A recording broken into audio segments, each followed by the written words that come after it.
Today is the day the students take part in the vocation awakening ceremony. To awaken a vocation, they only need to touch the awakening stone to unlock their vocation. Watching those before them all awaken into mundane vocations, a blonde-haired fellow with a cocky face named Fong Dung couldn't help but sneer.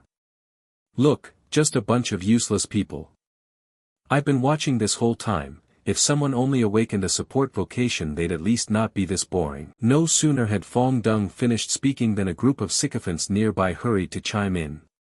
"That's right. They're nothing like our brother Fong. He awakened and got the glorious martial vocation, Great Sword Warrior. A rare vocation like that, how could those commoners compare?" While Fong Dung was still basking in the praise, someone suddenly shoved him hard in the shoulder. Before Fong Dung could speak, the sycophants jumped up like startled leeches.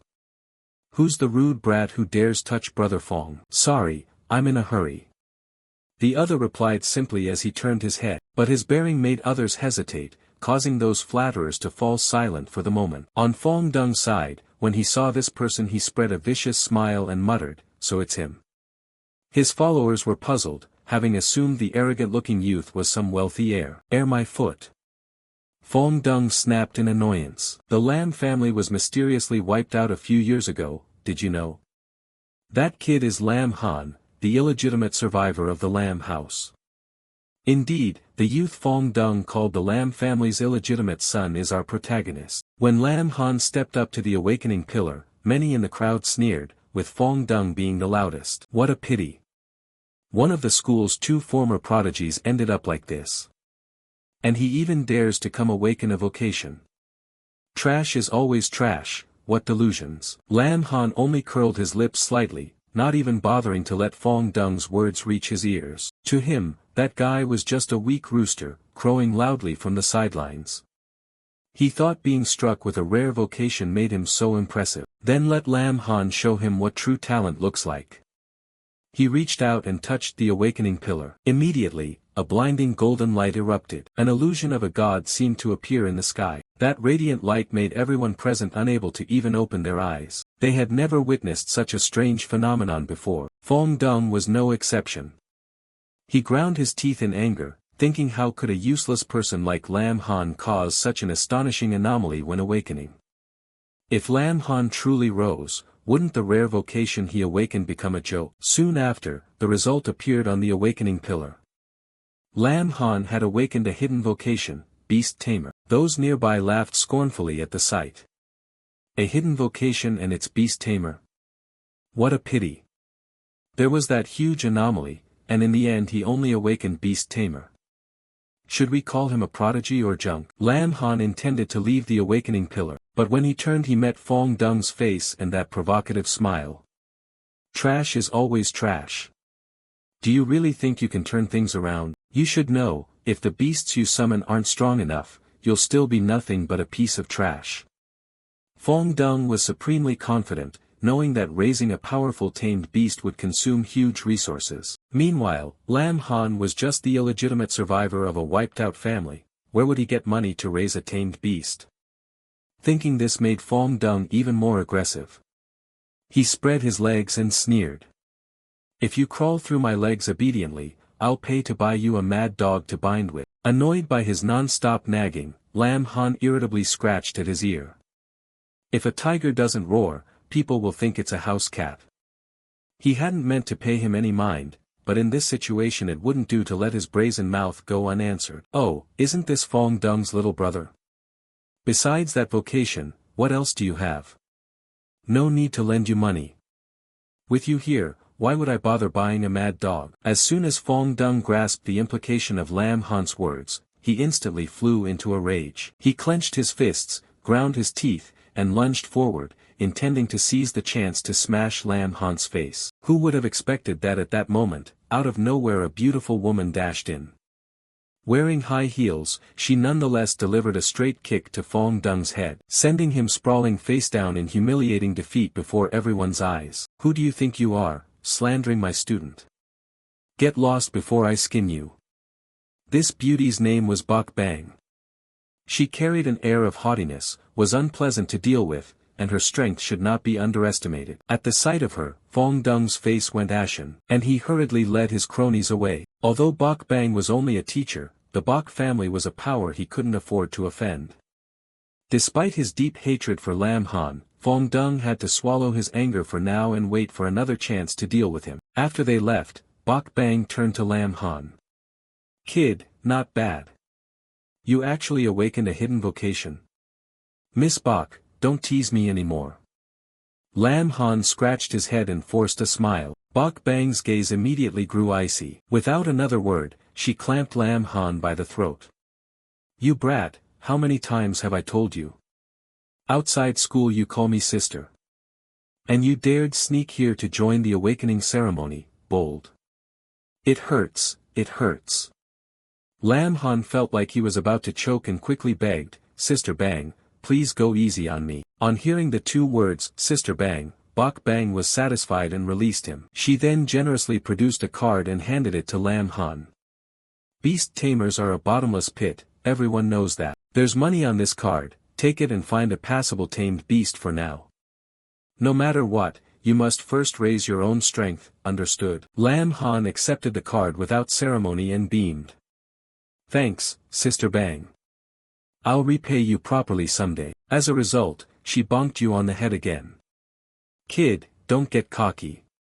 I'll crush that dog brain of yours." After the awakening ceremony ended and after taking a good thrashing from Bok Bang, Lam Han returned home. He closed the door, and finally exhaled in relief, then revealed a smug smile. "Now it's time for me to go all out." The reason he had been so confident at the Awakening Plaza was that before coming, he had obtained a system. Only now, after completing the awakening ceremony, did he officially activate his divine-level Beast Tamer system. As for Lam Han's background, he had once been the eldest young master of the Lam family, a leading clan in the city. But 3 years ago his family was destroyed in a monster outbreak, and he was the only survivor. No, more precisely, only the original host Lam Han survived. Not long after, overcome with grief, he had a heart attack and died. At that moment, a different Lam Han from another world accidentally transmigrated into this body, and simultaneously received a system that can only be activated after the awakening ceremony. 3 years have passed since then. He had waited a long time for this day, and finally today he successfully activated the system, officially stepping onto the path of a protagonist with the golden touch like many others. Currently, his vocation is Beast Tamer, first shift, level 1. The attribute stats are, Strength, 70. Agility, 50. Spirit, 110. Constitution, 60. Current equipment, none. He also possesses 3 skills, Contract Lifeform LV.1, Beast Space LV.1, and Summon Beast LV.1. Just after activation, the system quickly issued the first mission titled, Mysterious Rescue, Seize Fate and Change Destiny. The mission content was simple. Spend 10,000 Tianlong coins to unlock the Supreme Mode, which will make you taller, stronger, and more dominant. Lam Han clenched the card Bok Bang had given him and grit his teeth at the system. "I just borrowed some money from Sister Bang and you already targeted that money? Fine, take it. I want to see what tricks you plan." The moment the system deducted all the money, the space before Lam Han instantly changed. He felt as if he had stepped into the middle of an infinite universe. While Lam Han was still dazed and unsure where he was, the system announced, "Congratulations, user, for completing the side mission, Mysterious Rescue, Seize Fate and Change Destiny. Supreme Mode successfully activated, ultra-rare beast unlocked." Immediately, countless cards suddenly appeared before Lam Han. The images on all the cards were blurred, revealing only vague dark silhouettes. What astonished him was that all those silhouettes took the shapes of girls. Lam Han was extremely confused, and the system continued, detected user currently at first shift vocation. Number of beasts unlockable now, 1. Proceed with unlock. Every vocation gains a shift for every 10 levels increased.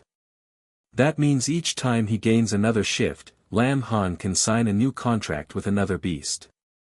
In other words, choosing the wrong beast initially will directly affect his future combat power. And the money Bok Bang gave Lam Han had been spent by the system to complete the mission, so he no longer had funds to buy other beasts. Fortunately, these cards were provided by the system, so they shouldn't be too bad. With that thought, Lam Han decided to take a gamble. The moment Lam Han touched the card before him, a blinding light immediately burst forth. Here it is, the first beast of Lam Han. The system immediately sent a congratulatory notice. Congratulations, user, for unlocking one of the 10 ancient fierce heavenly ants. Lam Han froze as he looked at the tiny creature perched on his index finger. I spent 10,000 Tianlong coins and only got an ant. Lam Han really didn't know how to react. He planned to ask the system if returns were allowed, but the system announced that the heavenly ant had completed a contract with him and was beginning to evolve into its second form. Forced sale. I don't have time to sign a contract with an ant. Lam Han shouted. But by now the evolution process had finished. The heavenly ant immediately activated its combat form. This time, Lam Han was even more amazed. The tiny ant had transformed into an extremely beautiful platinum-haired girl. This was completely beyond his expectations. Who would have guessed the system even had an evolution mechanism like this? It seemed he was sure to win tomorrow's assessment. The next morning, at the training ground in the Haunted Mountains, the students had all gathered to begin the first leveling session after awakening their vocations. Bok Bang was supposed to lead the team, but she had an urgent matter today and couldn't attend. In her place was Coach Tao Sung, a man notorious for his strictness. While Tao Sung was instructing the students, Lam Han was only paying attention to the heavenly ant girl sitting on his shoulder. Luckily the beast could evolve into a humanoid form, otherwise he really wouldn't have dared show up with an ant on his shoulder today. Just then, someone lightly nudged his shoulder. Little lamb, have you found a tamed beast to sign a contract with? If not, let's go together. My vocation is berserker. The speaker was Long Thien Kyo, Lam Han's close friend. Before he could answer, Fong Dung's arrogant voice rang out. Well, if you haven't got a beast yet, I'll catch a few for you as backups. Lam Han, you should learn to bark like a dog. Bark well and I'll definitely give you some tamed beasts. Lam Han was left speechless.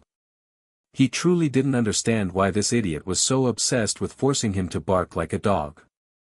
Who is the dog insulting? Lam Han asked calmly. Fong Dung, basking in his smugness, immediately fell into the trap. The dog is insulting you, who else? As soon as he finished, he suddenly realized something was wrong. Wait, damn it. You dare play me? Done with life, are you? Enraged, Fong Dung swung his fist and charged at Lam Han. This time he was extremely confident, since Bok Bang was not there to protect Lam Han. However, to everyone's surprise, his punch was easily stopped by Lam Han. Lam Han swept a proud look over Fong Dung, then taunted, is that all? Haven't you been vaccinated for rabies today? Fong Dung was completely subdued by him. He struggled to free his hands but couldn't move at all. Cold sweat poured down his forehead. This was utterly absurd. Lam Han was only a beast tamer, yet his strength far surpassed a warrior like him. Fong Dung immediately guessed that Bok Bang must have given Lam Han some treasure yesterday. At that moment, Tao Sung spoke, giving him the chance to escape. Lam Han, it's your turn. What are you standing there for? Step through the teleport gate to your training area now. Long Thien Kyo, worried, wanted to accompany Lam Han. But Lam Han shook his head and declined, saying he could handle things himself. Seeing Lam Han refuse his friend's company, Fong Dung grew even more pleased. Earlier, he had secretly colluded with Tao Sung to set up this trial so Lam Han couldn't survive and return. Tao Sung originally had no grudge against Lam Han, but because he secretly liked Bok Bang, and she always cared for and protected Lam Han, jealousy drove him to team up with Fong Dung to eliminate him. Right after stepping through the teleport gate, Lam Han found himself in the territory of the diseased Wind Wolf. This was a leveling area for those from level 11 to 20. New first shift vocation holders were absolutely forbidden to enter. Lam Han was astonished, wondering if Tao Sung had done this on purpose. Before he could find an answer, a chorus of wolf howls erupted from behind. The diseased wind wolf had appeared. These wolves never hunted alone. In the blink of an eye, Lam Han was surrounded by a pack of hungry wolves. If it had been other first shift vocation holders, they'd likely have died on the spot. But Tao Sung was still not qualified to take Lam Han's life. He poked the tiny girl on his shoulder and called, "Anat, wake up.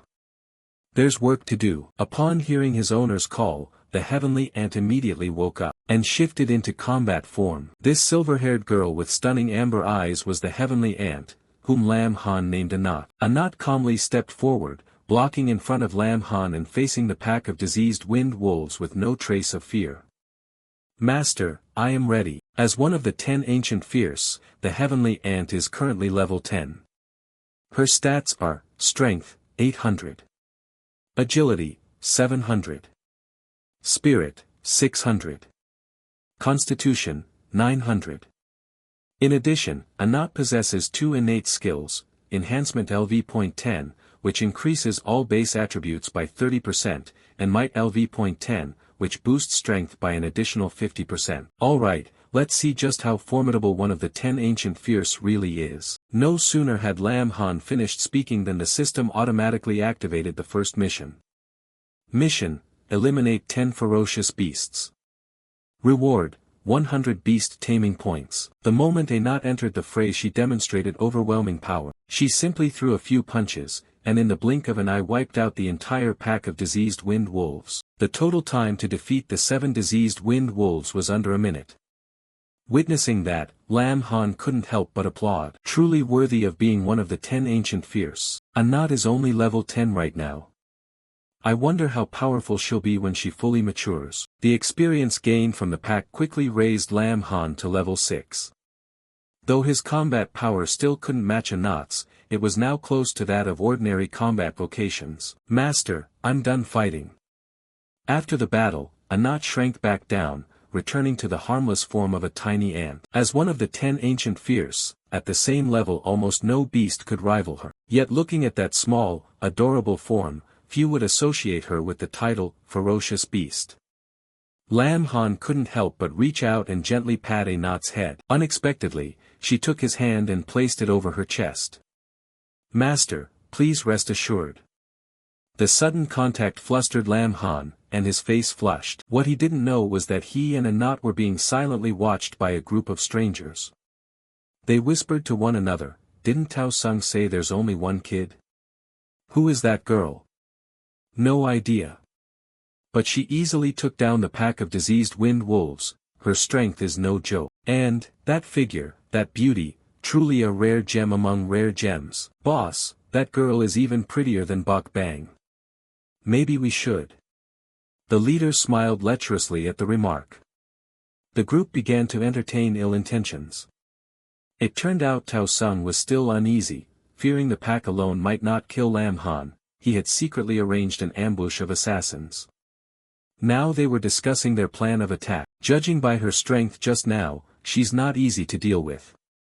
The leader thought for a moment, then decided, "In a bit, the 3 of us will strike simultaneously to catch her off guard.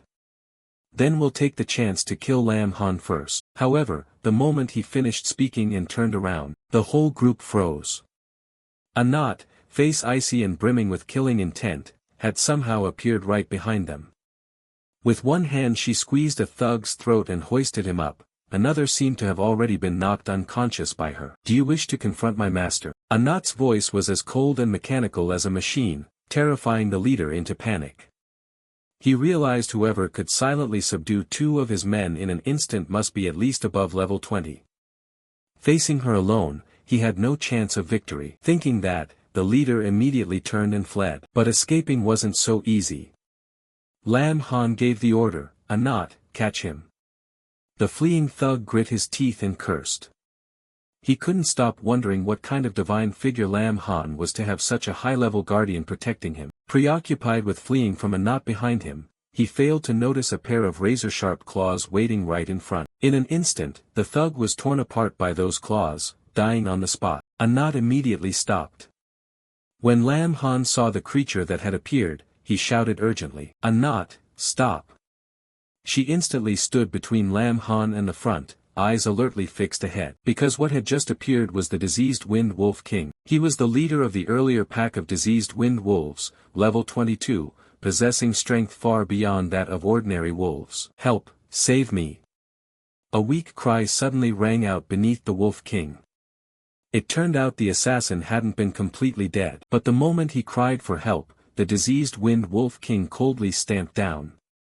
A pitiful scream echoed and was quickly silenced. This time the assassin truly died.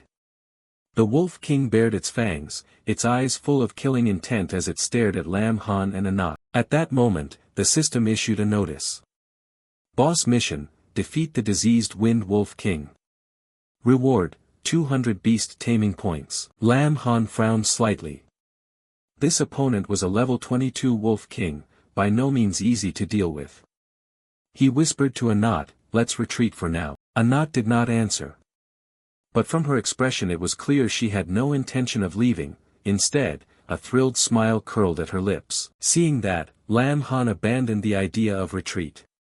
Judging by Anat's demeanor, she certainly wouldn't stand down without a fight. Then advance. Anat, destroy it. The moment the command was given, Anat dashed off like an arrow loosed from a bow. The diseased Wind Wolf King raised its head and roared, the sound resonating through the entire forest. That terrifying sound nearly burst Lam Han's eardrums. But Anat showed no fear and kept charging forward. She intended to fight the same way she had against the pack earlier. This time, however, the Wolf King reacted extremely fast. It swung a powerful paw and sent Anat flying high into the air. Before Anat could fall back to the ground, the Wolf King activated its diseased wind blink skill and shot into the sky. Immediately after, it slashed with its razor-sharp claws, delivering an extremely strong blow. The Wolf King gave Anat no chance to catch her breath. It raised its sharp claws high and lunged again. The continuous, rain-like attacks left Anat barely able to defend herself, and she fell straight to the ground. Her body, already much smaller than her opponent's, now looked even more fragile. The diseased Wind Wolf continued to raise its claws and attack. It unleashed a succession of rapid strikes, not giving Anat a single moment to rest. Although she still tried to fight back, Lam Han could see his beast gradually slipping into a disadvantageous position. Indeed, the level gap between them was still too large. In a direct confrontation like this, Anat had no advantage. The diseased Wind Wolf King grew fiercer with each strike. At that moment, the other diseased Wind Wolves silently circled to the rear, preparing to ambush Lam Han. Truly no sportsmanship at all, Lam Han smirked. Fortunately, after continuously leveling up, his stats were now as strong as an ordinary warrior's. Without hesitation, Lam Han charged at the pack. In the blink of an eye, he had slain 2 of them. Since Anat had already killed 7 diseased wind wolves, the mission to eliminate 10 ferocious beasts was nearly complete. Riding his momentum, Lam Han grabbed a wolf's snout with both hands and unleashed his power, tearing its body in 2. At that moment, the system announcement sounded, "First mission completed. Reward, 100 beast taming points." Immediately after receiving the reward, Lam Han used all the points to unlock the active skill Frenzy for Anat. This is a special skill of the Heavenly Ant and requires spending 100 beast taming points to awaken. The skill's effect is a burst attack that deals damage equal to 100% of the user's strength to the target, with a 5-minute cooldown. Upon receiving his master's command, Anat immediately activated the skill. In an instant, she vanished from the diseased Wind Wolf King's sight. Having held absolute dominance, the Wolf King suddenly lost track of its opponent and instantly grew furious. It frantically scanned all directions but still couldn't find any trace of Anat. At that very moment, Anat suddenly appeared behind it, with such speed that the enemy had no time to react. The moment the Wolf King fell into her sights, Anat channeled all her power into a single strike. A ripping sound cut through the air. The Wolf King's massive body was torn apart in an instant. The system immediately announced, "Boss mission completed. Reward, 200 beast taming points and 1,500 experience points." Staring at the motionless corpse of the diseased Wind Wolf King, Lam Han drew a deep breath. A level 22 Wolf King, and Anat killed it with a single blow. This is the true power of one of the 10 ancient fierce. Luckily Anat is his ally. If she were an enemy, the consequences would have been absolutely terrifying. While Anat was still reveling in her victory, the system sent another notification. The system reported that several pieces of equipment dropped from the diseased Wind Wolves and the Wolf King, all of which have been automatically stored in the inventory. At that moment, Anat's frenzy state also ended. She immediately returned to her usual innocent appearance. "Master, I killed all those dogs." Anat happily cheered and hurled herself into Lam Han's arms. "Hey, calm down a bit," Lam Han said awkwardly, feeling Anat's soft chest pressing against him. He blushed. Even so, he couldn't bring himself to push her away. However, it seemed that Anat's energy had been completely drained shortly after. Her eyes grew dreamy. "Master, I'm so tired, so sleepy." No sooner had she spoken than Anat collapsed to the ground, quickly falling asleep and snoring softly. Lam Han chuckled, gently patted her head. "You did well. Rest for now." Afterward, Anat shrank down, returning to the form of a tiny ant and obediently perched on Lam Han's shoulder to rest. Once he had settled her, Lam Han began checking the inventory. Monsters can drop equipment. This system truly had turned his life into an online game just like his previous world. What made Lam Han most curious was the weapon that dropped from the diseased Wind Wolf King. It was Wolf Fang of Evil. Rarity, Silver. Exclusive drop from the diseased Wind Wolf King. Level requirement, 22. Attributes, plus 50 strength and plus 80 agility. Max durability, 80. Additionally, this weapon has a special effect. When the wielder is in a wounded state, all attributes are increased by 50% for a short time, similar to a frenzy state. At the sight of the item's attributes, Lam Han's eyes lit up. My luck is truly defying heaven. Not only did the Wolf King drop equipment, the ordinary diseased wind wolves also left loot. It was the Ice Staff. Rarity, Bronze.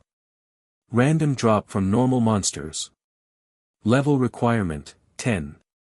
Attributes, plus 50 mana. Max durability, 50. The staff's special effect is freeze. Each attack has a 30% chance to freeze the target for a short duration. Although this item isn't as valuable as the Wolf Fang of Evil, selling it would still fetch a decent sum. Lam Han was extremely pleased.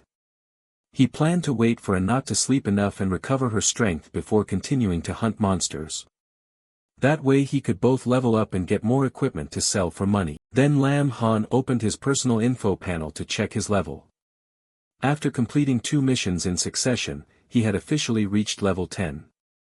It was time to advance to the second tier, otherwise he wouldn't be able to keep leveling. Lam Han clicked his tongue. I didn't expect that killing just one diseased Wind Wolf King would catapult my experience to the max. At first he had planned to continue hunting to bolster his strength and pick up some extra money. But it seemed that was no longer necessary. However, before leaving the area, Lam Han still had one task to do: interrogate the 2 surviving assassins to find the mastermind behind everything. It looked like the coming period would be anything but boring. A few hours later, outside the teleport gate, Tao Sung was already waiting with the medical team. Estimating that the students would soon finish the trial training and return, he immediately ordered everyone to be ready to check and treat them if necessary. But in Tao Sung's heart he harbored a very cruel thought. In his view, some people would not be lucky enough to survive and return, and Lam Han was one of them. Tao Sung. Just then, a loud shout rang out. He turned and saw Bok Bang approaching with an angry look on her face. "Ms. Bok, why are you here?" "I'm just here to pick up the students after the trial." "Let me handle it, why do you have to come in person?" Seeing Bok Bang, Tao Sung immediately smiled and stepped forward, pretending he had nothing to do with Lam Han being mistakenly teleported into a dangerous area. But Bok Bang had no intention of letting it go. She went straight to the point. "About Lam Han's trial training, you owe me an explanation, don't you?" Tao Sung still tried to appear calm. "Ms. Bok, I know you and Lam Han are quite close. But we're teachers, we must treat all students fairly. On that point, I can share some experience with you. Or we can find a quiet place and discuss it slowly." Tao Sung said with a fake smile. Those words immediately exceeded Bok Bang's tolerance. Without hesitation, she drew her great sword and pressed it to Tao Sung's throat. Then she coldly repeated each word. "Tao Sung. About Lam Han, I need an explanation." Tao Sung knew Bok Bang's temperament well. She was famous for her hot temper, and once she drew her sword she really would cut. Thinking of that, a cold sweat broke out on his forehead. He hurriedly waved his hands but still tried to deny it. Ms. Bach. I don't understand what you're talking about. Bach Bang snorted coldly and then bluntly exposed him. Lam Han has only just awakened as a Beast Tamer. Yet you sent him into the Silver Tier training area. There, don't speak of protecting himself, it's nearly impossible even to find a temporary battle beast to sign a contract with. Do you think the Lam family has no one left, so you can bully him at will? Tao Sung kept waving his hands, carefully pushing Bach Bang's sword aside. Ms. Bach, you misunderstand me. I had reasons for doing that. Lam Han awakened as a Beast Tamer. How could he quickly raise his level without undergoing a more rigorous trial than others? Besides, I didn't tell him to go to his death. I even arranged for 3 assistants to secretly follow and protect him. Tao Sung lied without blushing. The 3 assassins he had hired to kill Lam Han had, from his mouth, become 3 assistants sent to protect him. Bach Bang slowly sheathed her greatsword, but before turning away, she still warned coldly.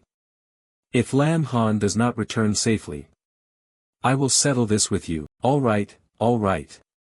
Tao Sung forced a smile and scratched his neck. But inwardly he thought something completely different. Now keep talking tough. Wait until you see Lam Han's corpse. I want to see how long you can maintain that cold composure. Thinking this, Tao Sung imagined Bach Bang bowing before him. A vile smile unconsciously spread at the corner of his mouth. Just then, someone loudly announced, the students who participated in the trial have returned. The first to step out of the teleport gate was Lan Lang Tuet. She had just awakened the rare Storm Mage vocation and was one of the school's top 2 prodigies. The moment she appeared, murmurs erupted outside. Oh my, it's Lan Lang Tuet. No wonder she finished the trial first. Truly a prodigy of the first middle school. Compared to her, Lam Han isn't even worth mentioning. Right after Lan Lang Tuet came Fong Dung. As he stepped out, he immediately put on a flattering smile. Truly the school's outstanding student, she even came out before me. Fong Dung paid no heed to Lan Lang Tuet's increasingly cold expression. Thick-skinned, he kept following her and bragging, we're both prodigies of the first middle school. We must become closer in the future. Having said that, he even tried to put his arm around her shoulder. But Lan Lang Tuet ignored the sycophant and stepped lightly to one side. Fong Dung ended up grabbing empty air in front of everyone, thoroughly embarrassed. Lan Lang Tuet looked at him coldly and bluntly said, if you were the old Lam Han, I might consider it. As for you, forget it. Her words greatly angered Fong Dung. The third to exit the teleport gate was Long Thien Kyo. The chubby fellow immediately asked everyone whether his best friend had completed the trial, but was met with Fong Dung's mocking smile. I didn't expect a fat guy like you to survive the trial, what luck. However, your good friend clearly wasn't so lucky. Lam Han must have died in the secret realm. Long Thien Kyo was furious and nearly lunged to hit Fong Dung on the spot. But that guy showed no fear and deliberately added more words to provoke him. He only fell silent when Tao Sung shouted loudly, all of you shut up for me. Long Thien Kyo, is Lam Han your father? Stop worrying about others and focus on improving yourself. Having said that, he shoved him aside to avoid blocking the other returning students.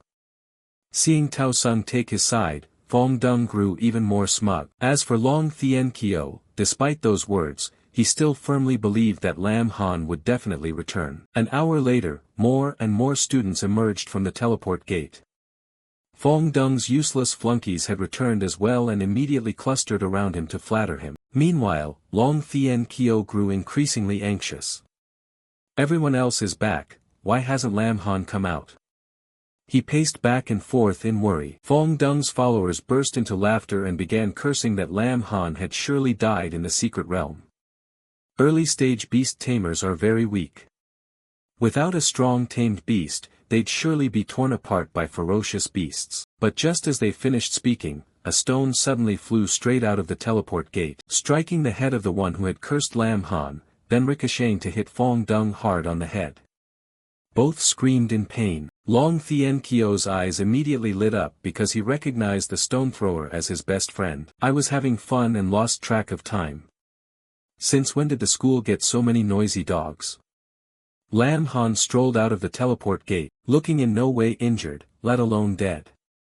Long Thien Kyo hurriedly rushed over. Bok Bang saw Lam Han and breathed a sigh of relief. Not seeing him earlier had made her extremely tense, only now could she let go of the burden in her heart. Of course, while some were glad, others felt uncomfortable that Lam Han returned safely. Tao Sung was a prime example. He remembered clearly that he had sent 3 people to deal with him, yet the boy managed to come back unscathed. Lam Han, consider yourself lucky this time, but don't think I'll let you off easily. Tao Sung thought to himself. Fong Dung was of course also unhappy, but instead of hiding it like Tao Sung, he made a show of it, used to taunting others. Ha! What use is a beast tamer without a tamed beast? Probably just hid in a corner the whole time. Before Lam Han could speak, Long Thien Kyo couldn't help but retort. Fong Dung, are you stupid? Do you really think everyone is like you, always being shielded by others? Fong Dung sneered. Whether I'm protected or not, try it once and you'll see. As for a useless beast tamer like Lam Han, he probably hid in the haunted mountains for so long before daring to show his face. Pathetic. Fong Dung continued to provoke. Long Thien Kyo trembled with anger and was about to charge at that bastard, but Lam Han put out a hand to stop him. In front of everyone, Lam Han declared bluntly, with your little ability, you're not even worthy of carrying my tamed beast's shoes. Seeing Lam Han's confident smile, Fong Dung flew into a rage, and immediately challenged him. Oh yeah? Dare to fight to settle this? If you win, I'll give you 100,000 Tianlong coins. But if you lose, you must kneel and call me grandpa. Lam Han agreed at once. An opportunity to earn money and teach Fong Dung a lesson, how could he refuse? He would make him eat dirt. Long Thien Kyo, however, was very anxious and hurriedly intervened. Lam Han, don't be hasty. The coach is still here. Lam Han calmly looked at Tao Sung. Coach Tao, this is our private matter. Please don't interfere. Tao Sung naturally did not object, because in his heart he believed that even if they fought, Lam Han couldn't beat Fong Dung. He even stressed that once a bet was made, one must keep their word, since honesty is a virtue. First middle school prizes. Yet inside, Tao Sung was just waiting for the moment Lam Han would kneel and call Fong Dung grandpa. Bok Bang stood to one side. Seeing Lam Han's confident gaze, she didn't speak to stop him. She recognized that look and the confident aura, he had the victory in hand. The wager officially began under everyone's witness. However, Long Thien Kyo still wasn't at ease and said, Coach Tao, although I'm not participating in the bet, I'm Lam Han's sworn brother. Let me stand with him for this match. At this time Long Thien Kyo was only a berserker level 2, while Fong Dung was a great sword warrior level 3, so he was completely dismissed. But neither expected that Lam Han, a beast tamer, had reached the level required to advance to the second tier. When Fong Dung flaunted his level, the crowd buzzed. My god, level 3. Fong is truly top tier. No wonder his vocation is rare. As expected, his followers showered him with flattery. They already praised him for reaching level 3, if they knew Lam Han's real level, they'd faint on the spot. Now Long Thien Kyo began to worry. Fong Dung's vocation was rare and a level higher than his, the gap in strength was indeed significant. After boasting, Fong Dung pointed at Lam Han and haughtily said, Lam Han, it's your turn. Long Thien Kyo is only level 2. How could a useless guy like you surpass him? In my view, you two should just kneel down and call me grandpa first. Long Thien Kyo ground his teeth in anger, but Lam Han remained utterly calm. Fatty, relax. His strength isn't even worth my notice. He reassured his friend, then turned to Fong Dung with full confidence. It's only level 3. Even if I demote myself and train again, I can leave you miles behind. Having said that, Lam Han immediately revealed his level. Since he hadn't advanced yet, he was currently a beast tamer level 10. As expected, the moment Lam Han displayed his power, the whole crowd gasped in astonishment. Fong Dung's expression changed at once. He had always thought the beast tamer vocation useless. How could it level up so quickly? Not even the school's top student, Lan Lang Tuet, had achieved that. So he became more convinced that Lam Han must have cheated. Lam Han snorted. Just because I couldn't do it, you assume others can't.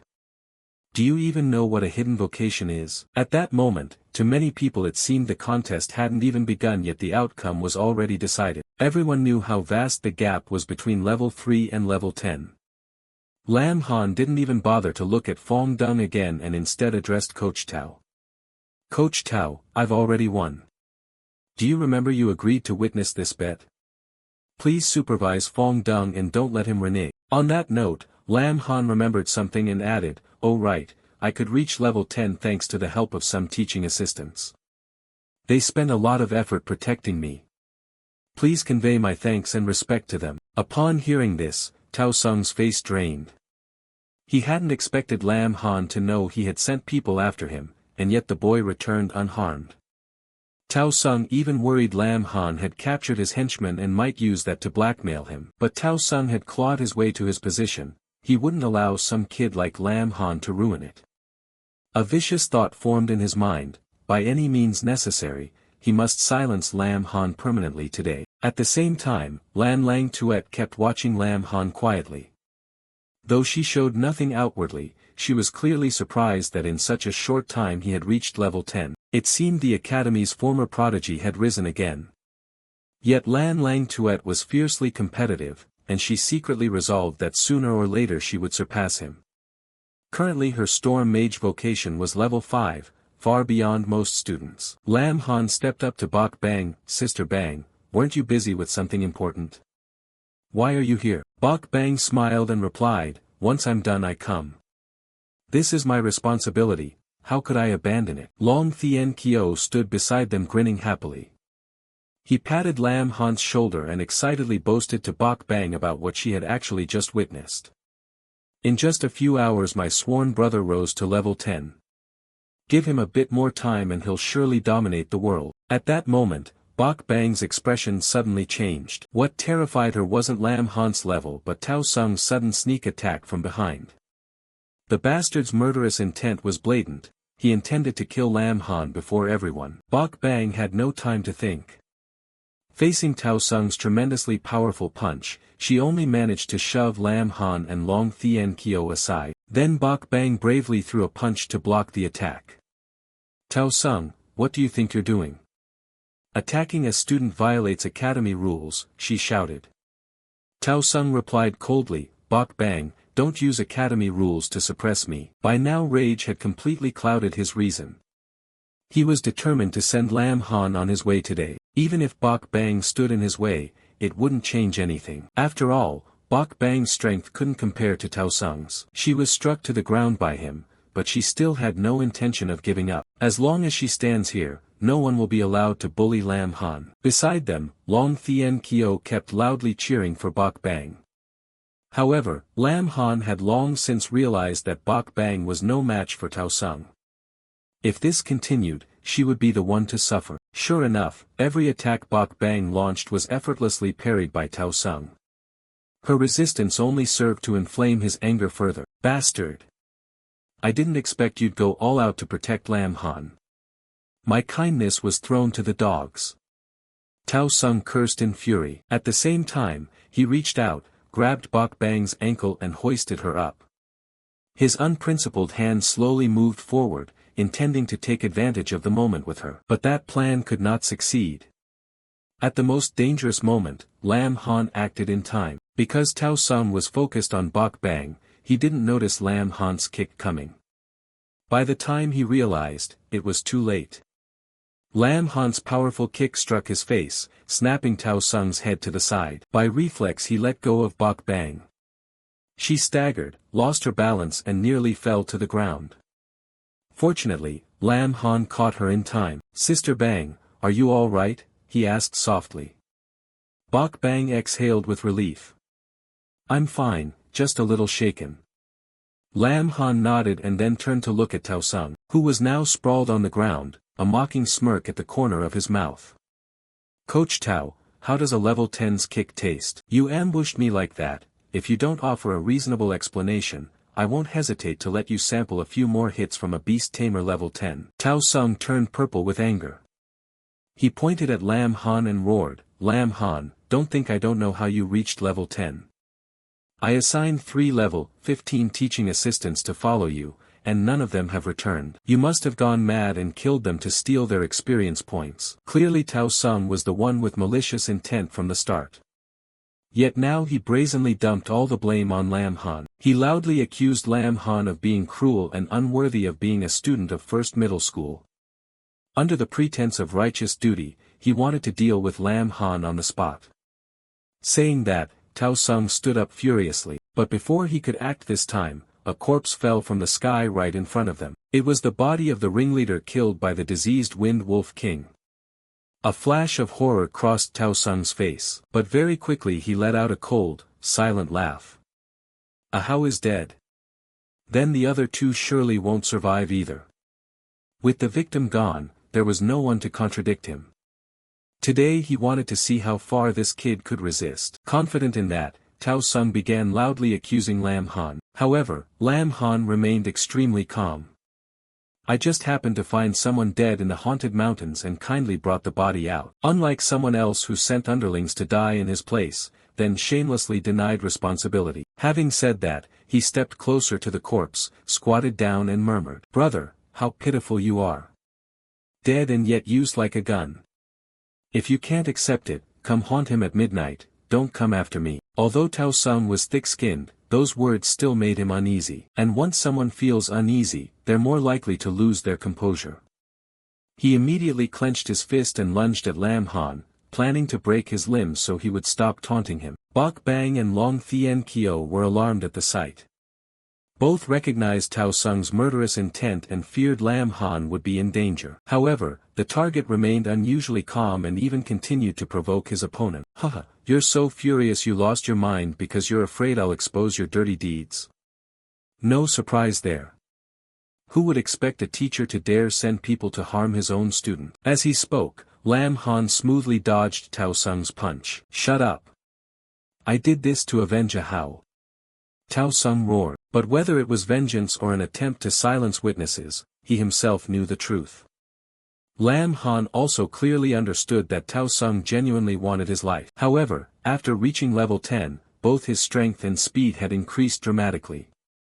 Faced with Tao Sung's barrage, Lam Han could still dodge with ease. On the other side, Fong Dung's crowd couldn't hide their vicious intent. They kept shouting, "Coach Tao, teach him a lesson." The cheers only fanned the murderous intent in Tao Sung. Moreover, since he hadn't landed a single hit so far, he unleashed a storm of punches in his fury. Yet even after speeding up his attacks, Tao Sung couldn't touch Lam Han. He began to be astonished. How could someone he always regarded as useless continuously evade his strikes? Even those with combat vocations at level 20 might not manage that. Conversely, though he hadn't been hit, Lam Han knew prolonging this would be disadvantageous.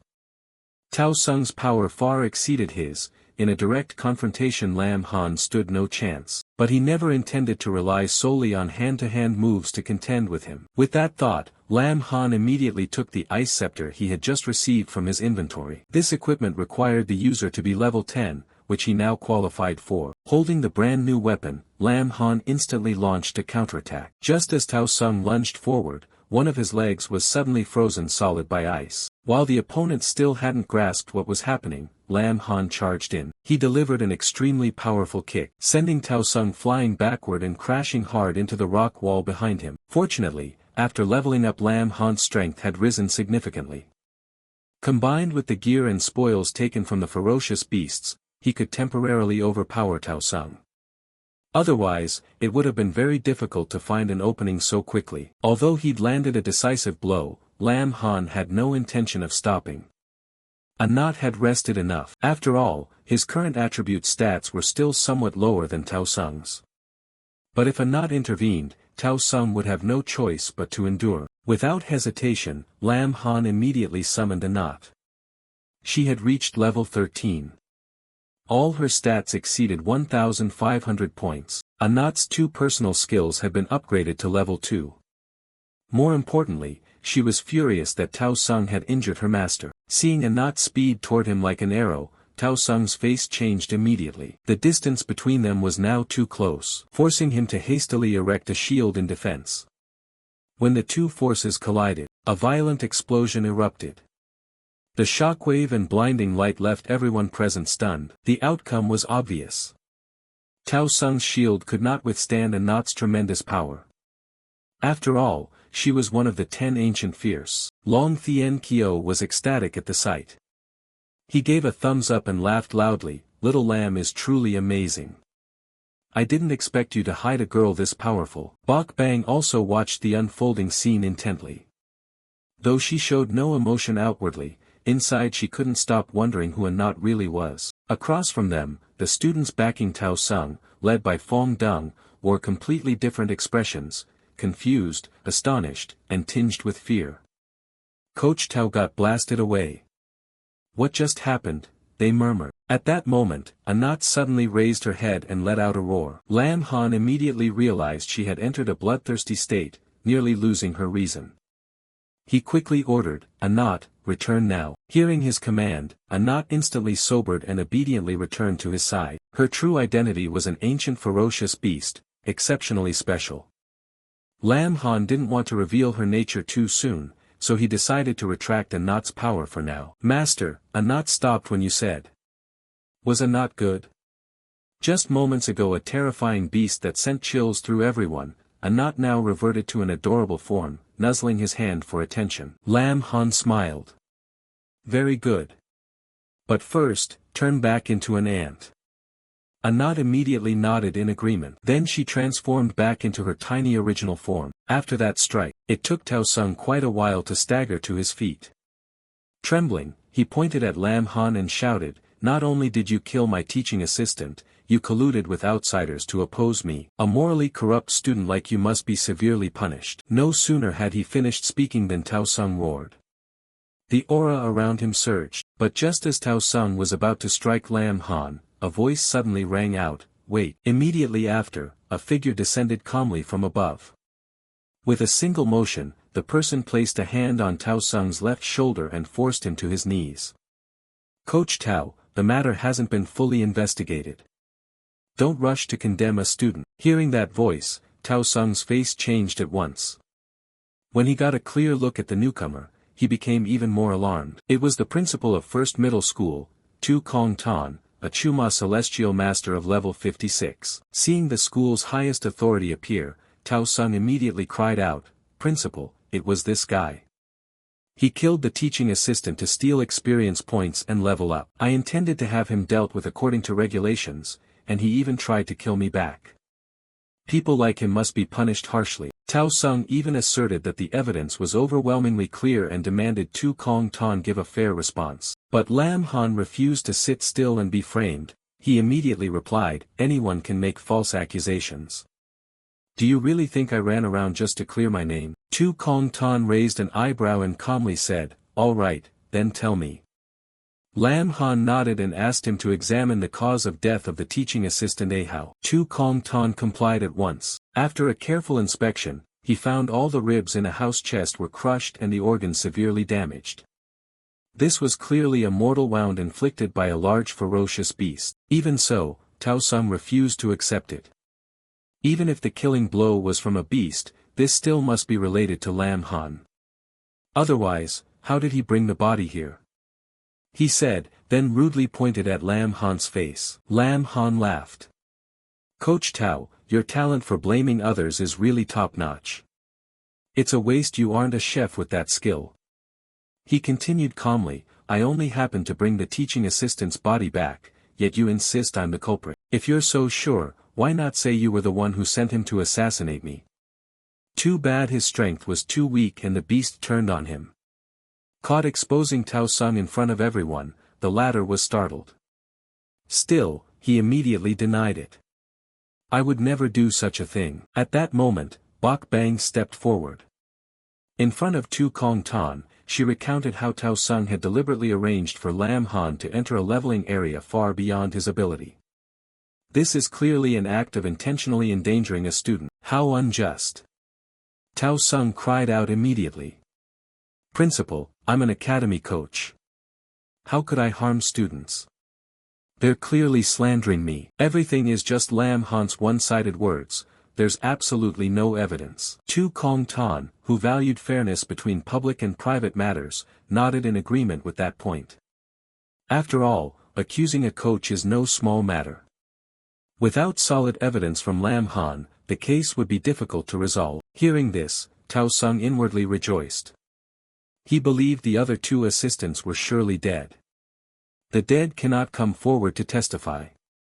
Even if they were alive, he didn't think anyone would dare side with Lam Han against him. However, what Tao Sung didn't expect was that the other two assistants were actually still alive. Lam Han was confident because he had living witnesses in hand, only waiting for the right moment to present them. When the two remaining assistants appeared, everyone present was utterly stunned. They brought with them half the corpse of the diseased Wind Wolf King.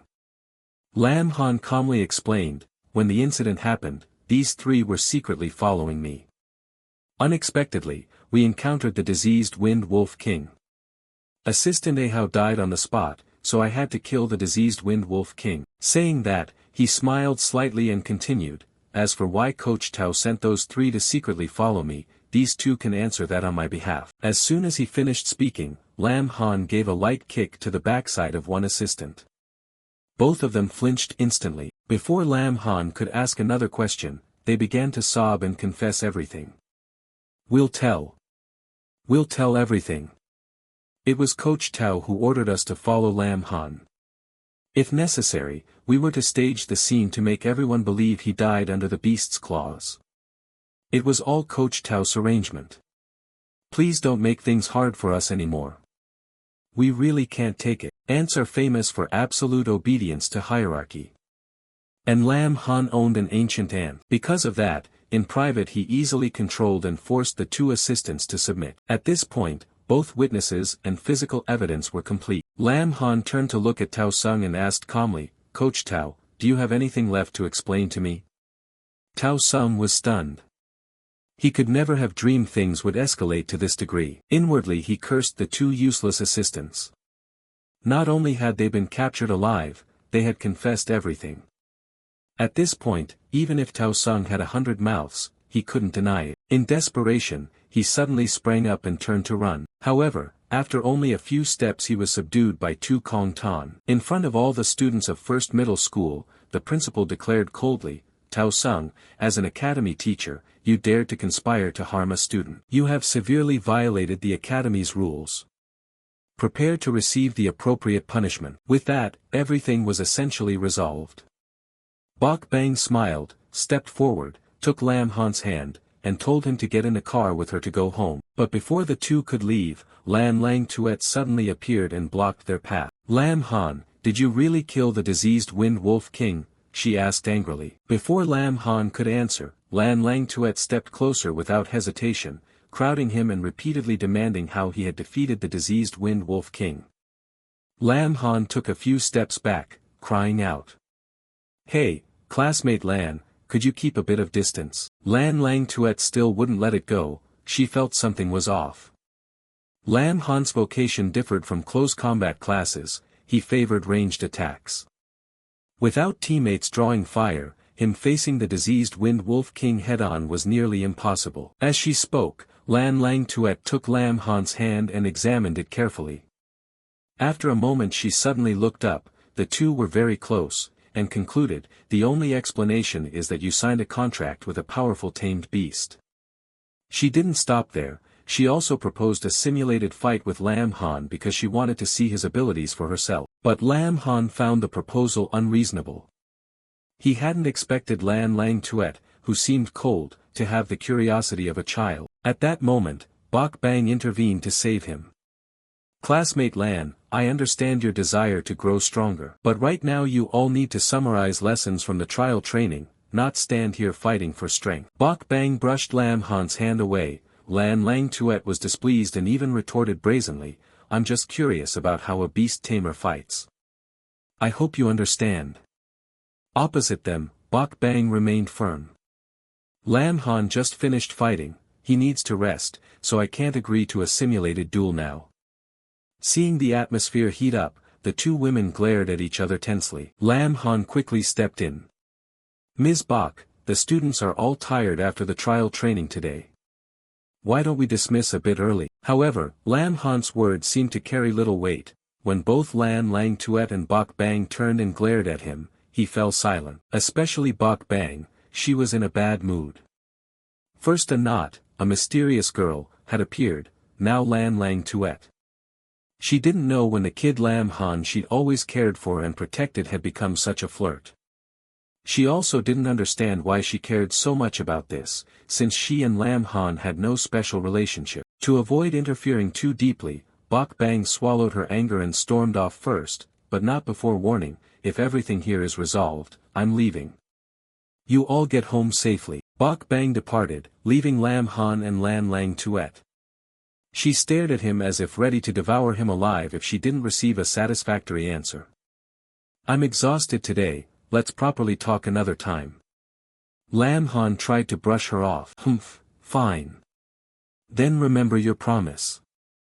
Lan Lang Tuet huffed and turned away. Only then could Lam Han breathe a sigh of relief. He finally had time to wonder about Bok Bang's earlier anger. Of course, he didn't guess she was jealous. Bok Bang herself had never considered that. He assumed her reaction stemmed from his secretly joining the trial and facing mortal danger. He didn't think much more of it, there was still a lot to handle ahead. Lam Han took 2 pieces of equipment to the Haunted Mountains trading office. If he could sell them, he could not only cover some living expenses but perhaps even repay the money he had borrowed from Bok Bang. He was received by the trading office director, Dain Bien.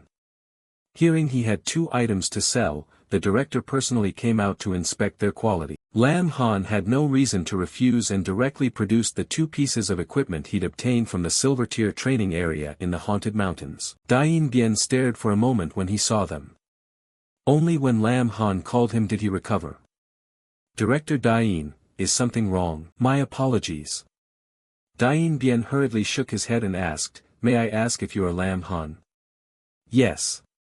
Director Dain knows me. Upon hearing that, Dain Bien suddenly laughed heartily and recounted that he and old Lam Han's father, had been friends for over 10 years. Out of that bond, Lam Han could call him Uncle Dain without formality. When he finished speaking, Dain Bien patted Lam Han on the shoulder a few times, praising him non-stop. You're really talented. You've been able to brave the Silver Tier training area of the Haunted Mountains. You're so young and already this strong, looks like the day the Lam family's glory is restored isn't far off. Really? Then I'll entrust these 2 pieces of equipment to Uncle Dain. Lam Han tried to hide a sly smile. He hadn't expected to meet his father's friend here and wondered if he could use the chance to get a better price. Unexpectedly, the other party was a shrewd trader. Although Dain Bien truly was Lam Han's father's friend, seeing the boy's youth he quietly planned to lowball him. Both wanted the most favorable price, and Dain Bien was the first to make an offer. For these 2 pieces, I'll give you 5 million Thien Long coins. At those words, the smile on Lam Han's face vanished immediately. Uncle Dain, everything must be clear. Even if you knew my father, the transaction must follow rules. These items dropped from the diseased Wind Wolf King, they should be at least 8 million Thien Long coins. Dain Bien wouldn't yield and continued to haggle, raising the offer only to 5.5 million, pleading that he and Lam Han's father had been close friends. Coincidentally, Lam Han also leveraged that relationship, only conceding a little from his original 8 million. Kid, 6,666,000 is a lucky number. Let's close the deal here. Dain Bien kept raising the price. This time Lam Han agreed, since the price was even higher than his initial expectation. Pleasure doing business. Dain Bien beamed, reached out and shook Lam Han's hand, though inwardly he felt as if the boy had just pulled a fast one on him. The trading office processed the paperwork quickly. Before long, the money was transferred into Lam Han's bank account. An employee handed him 2 cards. One card contained over 6 million Thien Long coins, and the other was the trading bank's VIP card, with an overdraft limit up to 3 million Thien Long coins. If you need to sell items later or anything else, just contact us. Dain Bien patted his shoulder again. Alright, thanks in advance, Uncle Dain. Holding the money, Lam Han felt extremely satisfied. The sense of financial comfort was truly relieving. Since he was here anyway, he decided to browse some new spell scrolls. 10 minutes later, Lam Han left the trading office content. Dien Bien watched his back with admiration. He thought this recently awakened child already possessed such strength, his future achievements would surely be considerable. As a merchant, of course he wouldn't want to miss the chance to cooperate with such a precious gem. When Lam Han returned home, he saw a large vehicle parked in front of his building. He quickly recognized the man standing beside the vehicle. It was Bok family's steward Lu. They hadn't seen each other since the Lam family fell into decline. Steward Lu had come in person today, which meant this was surely important. Pointing to the vehicle, Steward Lu explained. It turned out that for Lam Han's sake, Bok Bang had personally led people into a diamond-tier secret realm to capture a void creature. Because she acted without permission, she was confined by the housemaster and could only have Steward Lu bring the void creature to him. Hearing this, Lam Han was astonished. He hadn't expected Bok Bang to dare enter a diamond-tier secret realm, somewhere even Principal Tu Kong Tan wouldn't dare tread lightly. Clearly, she had expended great effort for his sake. Moreover, Steward Lu conveyed a message from the Bok family's housemaster to Lam Han. The elder says the Bok family treated you wholeheartedly. After receiving this void creature, from now on we will have no further relations. When he said this, Steward Lu's tone was extremely decisive. He emphasized once more that he hoped Lam Han would not continue to bother Miss Ba. That attitude deeply wounded Lam Han's pride. He let his hand that had been resting on the cage of the void creature fall, then turned to look at Steward Lu. Uncle Lu, no, Steward Lu. I appreciate your kindness. But the Bok family and I have nothing to do with each other. When the Lam family was in trouble, I never relied on the Bok family. It's the same now. Having said that, Lam Han turned and left. He told Steward Lu to take the void creature back and to tell the Bok family head that whether it's assistance with ferocious beasts or any other help from them, Lam Han does not need it. Watching his resolute back, Steward Lu couldn't help but curl his lips into a cold smile. Lam, you truly have spirit. But what the Bok family doesn't want to give, no one can take. And what the Bok family intends to give, no one can refuse. Clearly the old man wanted to force Lam Han to accept the void creature and thereby sever ties with Bok Bang completely. Seeing Lam Han still stubborn, he decided to use force. In his view, to refuse required having enough strength to back up that refusal. Steward Lu lunged from behind with terrifying speed. What surprised him was that Lam Han didn't bother to dodge or adopt a fighting stance. Instead, he only tilted his face half around and fixed the man with a gaze as sharp as a blade. More astonishingly, Steward Lu, a veteran enforcer of the Bok household, found himself bound by that stare. Reluctant to admit it, his body trembled uncontrollably. Steward Lu was utterly baffled. Wasn't everyone saying Lam Han was just a useless beast tamer? So why did he feel such fear toward the boy now? Steward Lu was unwilling and refused to accept being dominated by a mere inexperienced kid. Just then, Lam Han threw a bank card toward him. This contains the money Miss Bang once lent me. I'm returning both principal and interest now. Please thank Miss Bang on my behalf. But I, Lam Han, will not owe anyone. And don't act against me casually in the future. If it happens again, don't expect me to respect the old ties between the Lam and Bok families. Lam Han's voice was ice-cold. After saying that, he decisively turned and walked away, leaving Steward Lu standing dumbfounded with the bank card in his hand. He seemed unable to believe what he'd just heard and seen.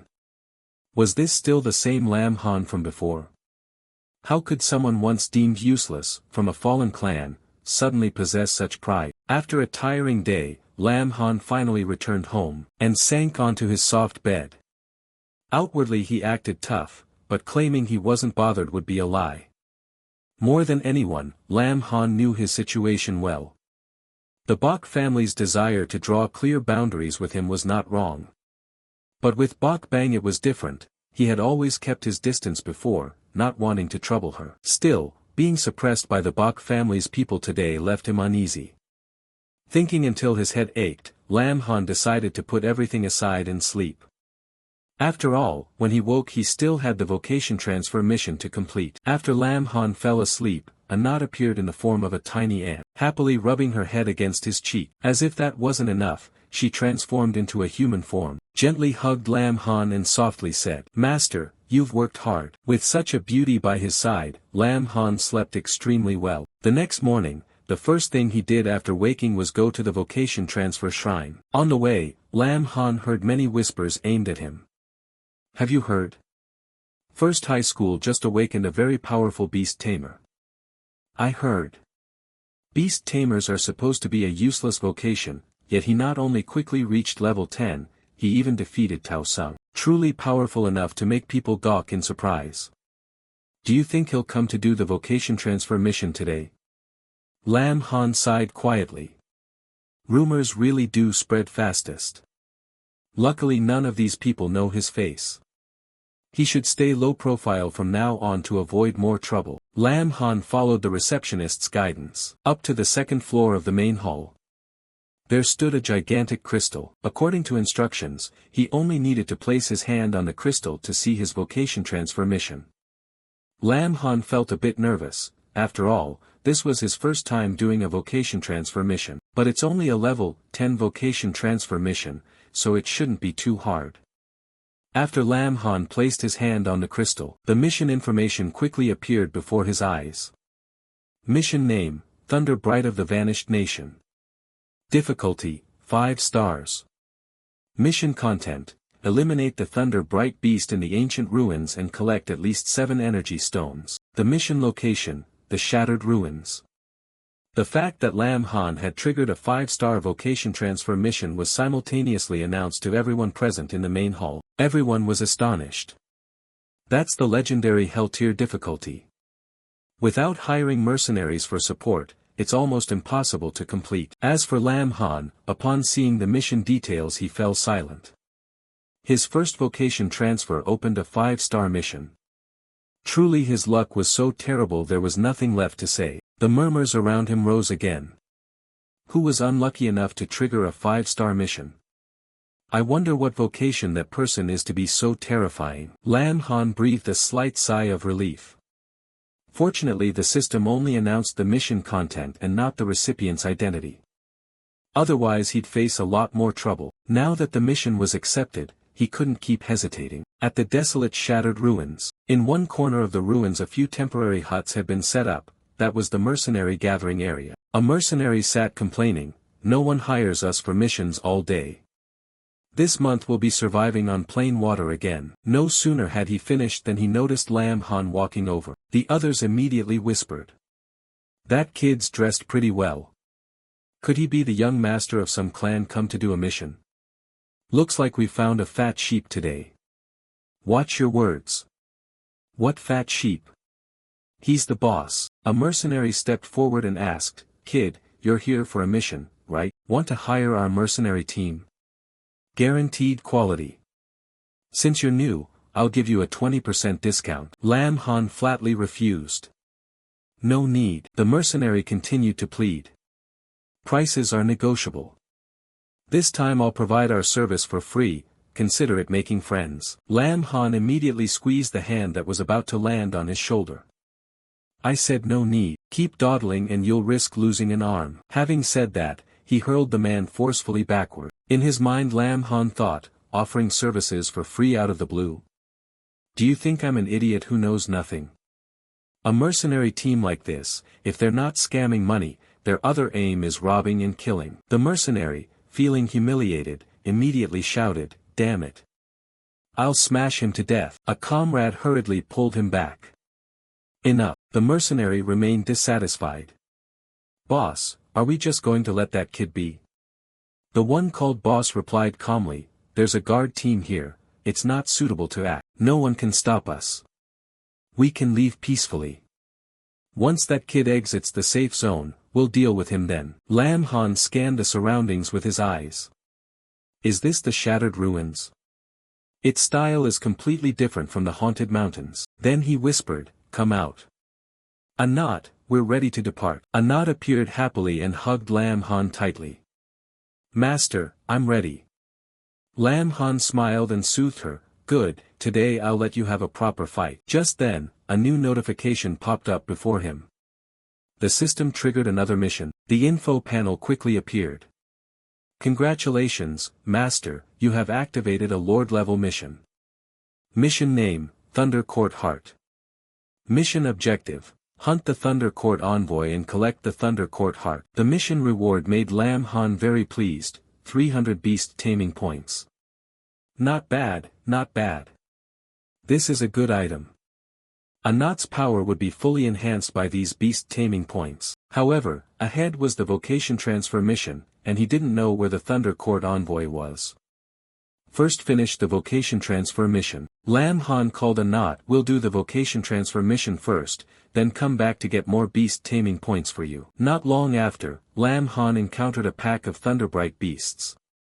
They were pack predators, level 15. Anat charged alone and easily defeated the entire pack of Thunderbright beasts. Seeing they couldn't handle Anat, the Thunderbright beasts immediately switched targets to attack Lam Han. Lam Han took out a treasure and calmly said, "You can't beat Anat and you still plan to deal with me." Magical force quickly condensed into a massive orb. Then try this. Roasted Thunderbright beast meat must smell delicious. The whole pack gaped in horror. We're done for. We're about to become roasted meat. Spell scrolls were activated. Each fireball carried magical power. Rushed forward to bombard the Thunderbright pack. A string of notifications appeared. Thunderbright beasts defeated. Received energy stone. Attention! You have reached the maximum level cap of first shift. You must complete the vocation transfer mission, otherwise you cannot break the cap. Before reaching second shift, you will not be able to gain further experience. Lam Han immediately took out a stack of spell scrolls: Fireball Technique, Heavenly Fire Technique, Flame Missile. My mission isn't finished yet. Want to run? My scrolls won't agree to that. Anat, hurry up, deal with them all. Got it, Master. The Thunderbright pack screamed amidst the sea of flames, with nowhere to flee. After the fight ended, Lam Han happily held an energy stone in his hand. Not bad. In a short time I've gathered the required energy stones. Spell scrolls are expensive, but really useful. Anat's info panel appeared. Divine Horn Thought. Species, Ancient 10 Fierce. Level, 15. Strength, 2000. Agility, 1800. Spirit, 1700. Constitution, 2100. Skills, Enhancement LV.2, increases all base attributes by 50%. Might LV.2, increases strength attribute by 60%. Frenzied Strike LV.1, deals damage equal to 100% of its own strength to the target. Lam Han suddenly felt lucky he hadn't completed the vocation transfer yet. If he'd done it later, who knows how much experience he would have wasted. Fortunately Anat had leveled from 13 to 15. Today's trip yielded considerable gains. Lam Han took his phone out of his pocket. He guessed the exchange office had surely sent information about the Thunder Court Envoy. Just then, the phone rang. Little Lamb, I've located the Thunder Court Envoy. I'll send it to you right away. However, the Thunder Court Envoy is very hard to deal with. If you haven't reached second shift or are below level 15, it's best not to go alone. Lam Han happily put the phone away and called, Anat, let's go. To collect beast taming points. Anat nodded immediately. Alright, Master. In the distance, Lam I was still watching the two of them silently. A single spell scroll was worth tens of thousands of Tianlong currency. Along the way, Lam Han had used countless scrolls. This kid is really a big spender. This time we'll definitely make a tidy profit. The mercenary standing behind him patiently asked, Boss, do we strike now? Lam I shook his head. Not yet. Let that kid gather a few more energy stones first. Besides, the girl beside him isn't easy to deal with either. Wait for them to exhaust a bit more before we act. The underling immediately flattered, Boss, you're wise. At that moment, Lam Han had already encountered the level 17 Thunder Court Envoy. He looked at the opponent and smiled slightly. Only level 17. Compared to the diseased Wind Wolf King it's far weaker. Feels like there's no challenge at all. Anat, let's go. Kill it and we'll go home. Anat charged up excitedly.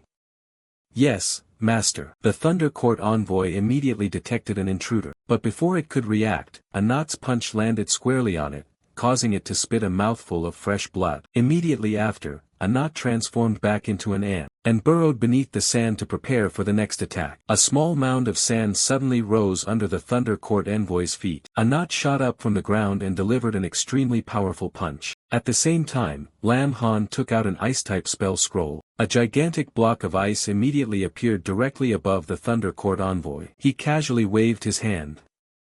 Die. The ice spear technique scroll was activated. A giant ice spear fell from above, piercing straight through the Thunder Court envoy's body. The system immediately announced, Thunder Court envoy defeated. Experience gained, 0. Anat sat down exhausted. Master. Anat is so tired. Meanwhile, Lam Han read the system notification intently. Mission complete. Thunder Court envoy defeated. Reward, 300 beast taming points have been issued. Lam Han sighed softly. This one wasn't strong in combat, but it's really tough-skinned. It took so long to kill. 300 beast taming points, today's a big gain. It'd be a waste to leave them unused. First, help Anat awaken another skill. A new notification appeared. Investment of 300 beast taming points successful. The divine horn thought of the ancient 10 fierce has awakened an additional skill. Waves of power enveloped Anat's body. The system continued updating. New innate skill, Iron Bone. Effect, increases defense by 20%. Anat joyfully hugged Lam Han. Anat feels stronger now.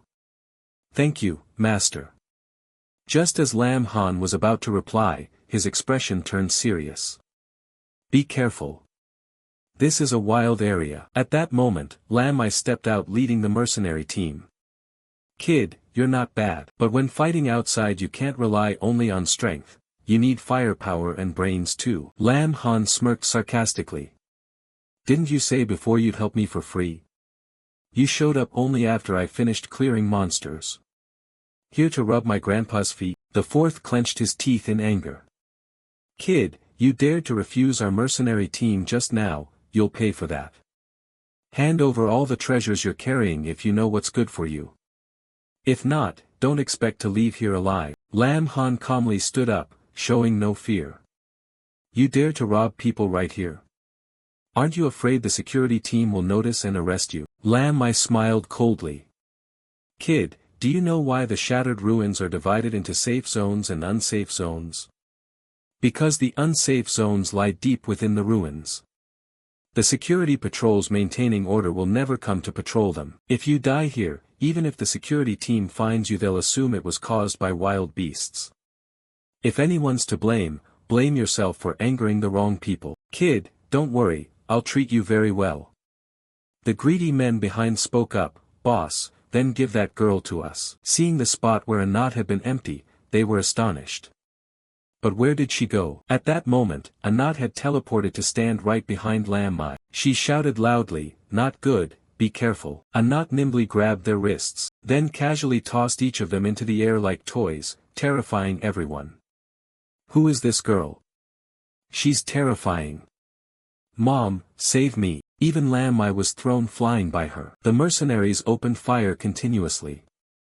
This girl is no ordinary opponent, take her down quickly.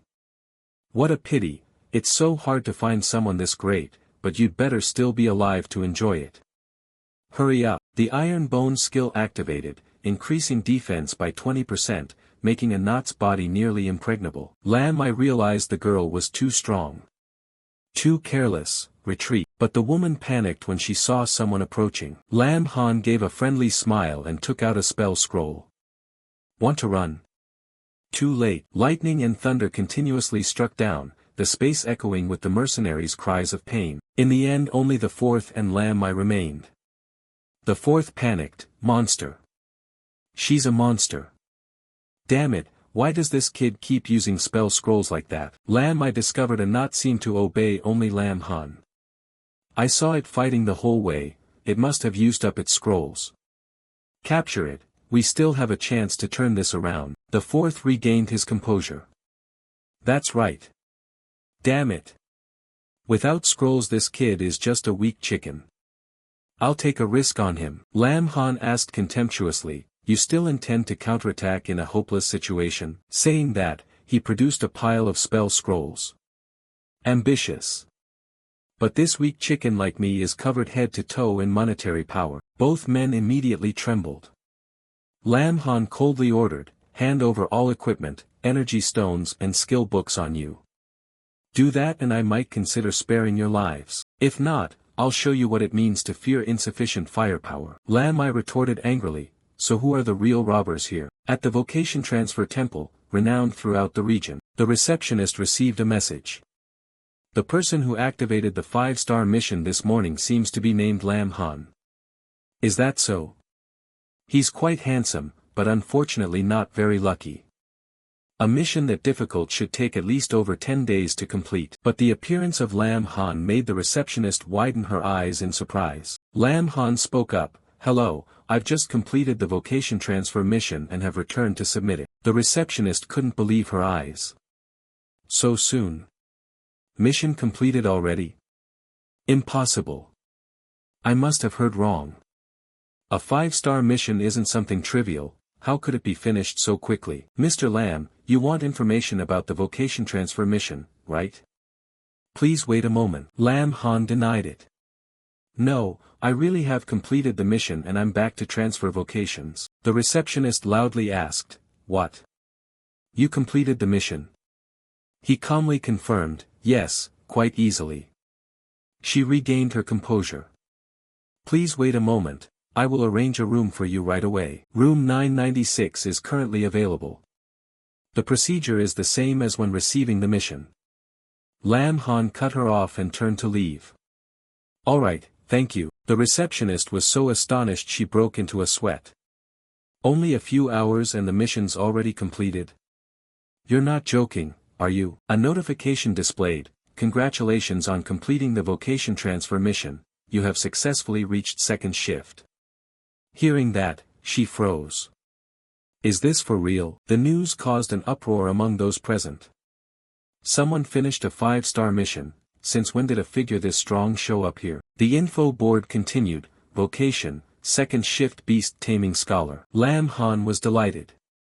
So this is the second shift vocation. Feels pretty solid. His stats were updated.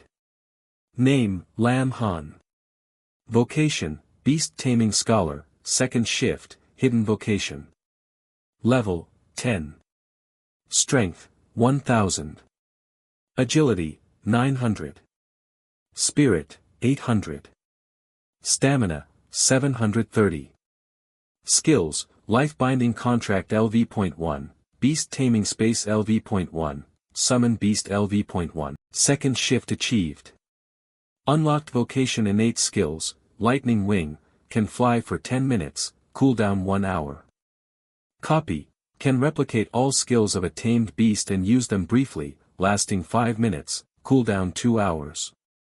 Bloodline Reverse, can cause a beast's bloodline to rebel against its origin. The host successfully reached second shift, activating the system's second shift rewards. The host may choose one of the following skills.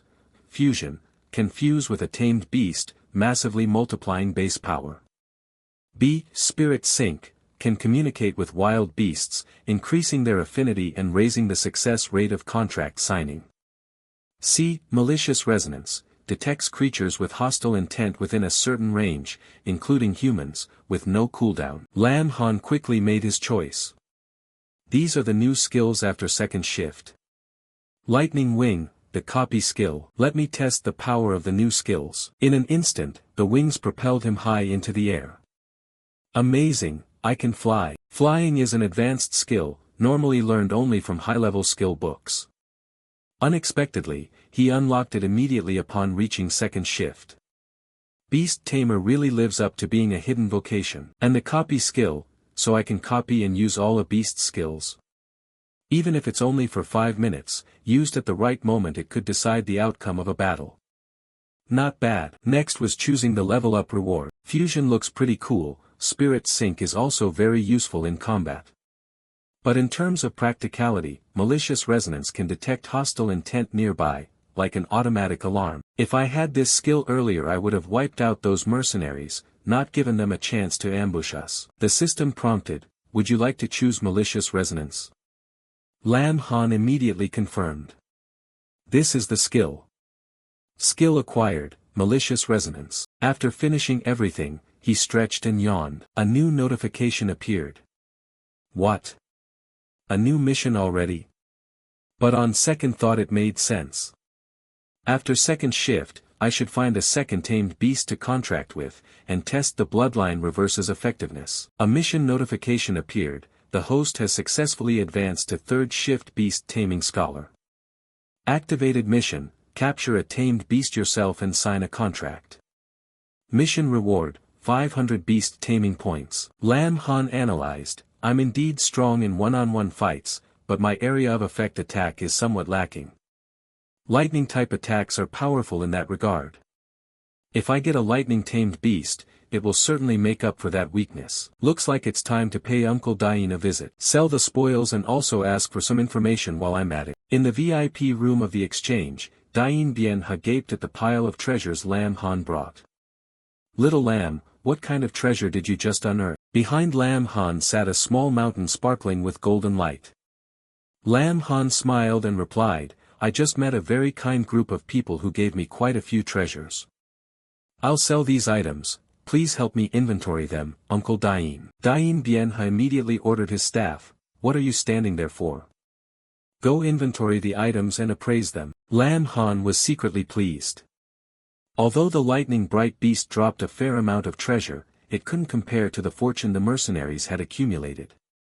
Luckily they came to their own deaths, otherwise I couldn't have gotten this haul. Dain Bien concluded, Little lamb, the items you brought back are worth about 13 million Thien Long coins. I'll arrange to transfer the full amount to your card immediately. Lam Han asked, thanks, uncle. One more thing, I want to find a lightning-type tamed beast. Do you have any suggestions? Taking the card Lam Han handed him, Dain Bien pondered. A lightning-type tamed beast. Suddenly he remembered something. Right.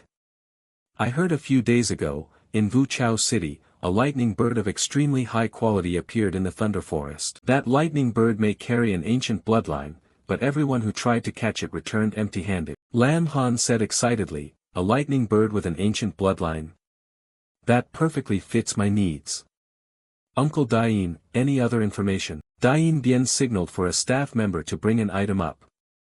We don't have more information, but our exchange just bought a feather from a lightning bird. As long as you get within range of the lightning bird, this feather will glow. Lam Han said decisively, alright, I need it. Dain Bien closed the box and laughed. Little lamb, in business there have to be buyers and sellers, right? If you really want it, I'll sell it to you at a friendly price, only 1 million Thien Long coins. Lam Han secretly broke out in a sweat. Just a tattered feather and it costs 1 million. With that I could buy a dozen spell scrolls. Why not just rob it? But it was the only lead to find the lightning bird. He gritted his teeth and decided. Fine, 1 million it is. I'll buy it. Dain Bien grinned at the sale. Thank you, valued customer. Lam Han comforted himself, if this feather improves my chances of finding the lightning bird, spending 1 million is worth it. After that, he entered the Thunder Forest.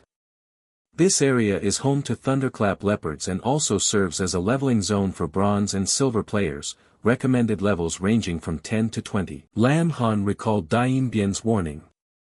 Remember, as long as you step within 10 meters of the lightning bird, the feather will light up. 10 meters, but nothing happened. Angry, Lam Han threw the box to the ground. I've been cheated. I could see the lightning bird with my own eyes from nearly 10 meters. What do I need this feather for? Thinking of the money he'd spent, he picked the box up anyway. Oh well, I've already spent 1 million. I'll focus on finding the lightning bird first. Going through this forest shouldn't be too hard. With just a knot I could dominate the silver zone. If I get one more tamed beast, wouldn't I control the entire gold zone? A knot sensed Lam Han's thoughts and immediately became furious. She appeared and delivered a punch to him. Evil master. You already have a knot and still want another tamed beast. Lam Han hurriedly soothed her, alright, don't be mad. At that moment, cries for help echoed throughout the forest. Help!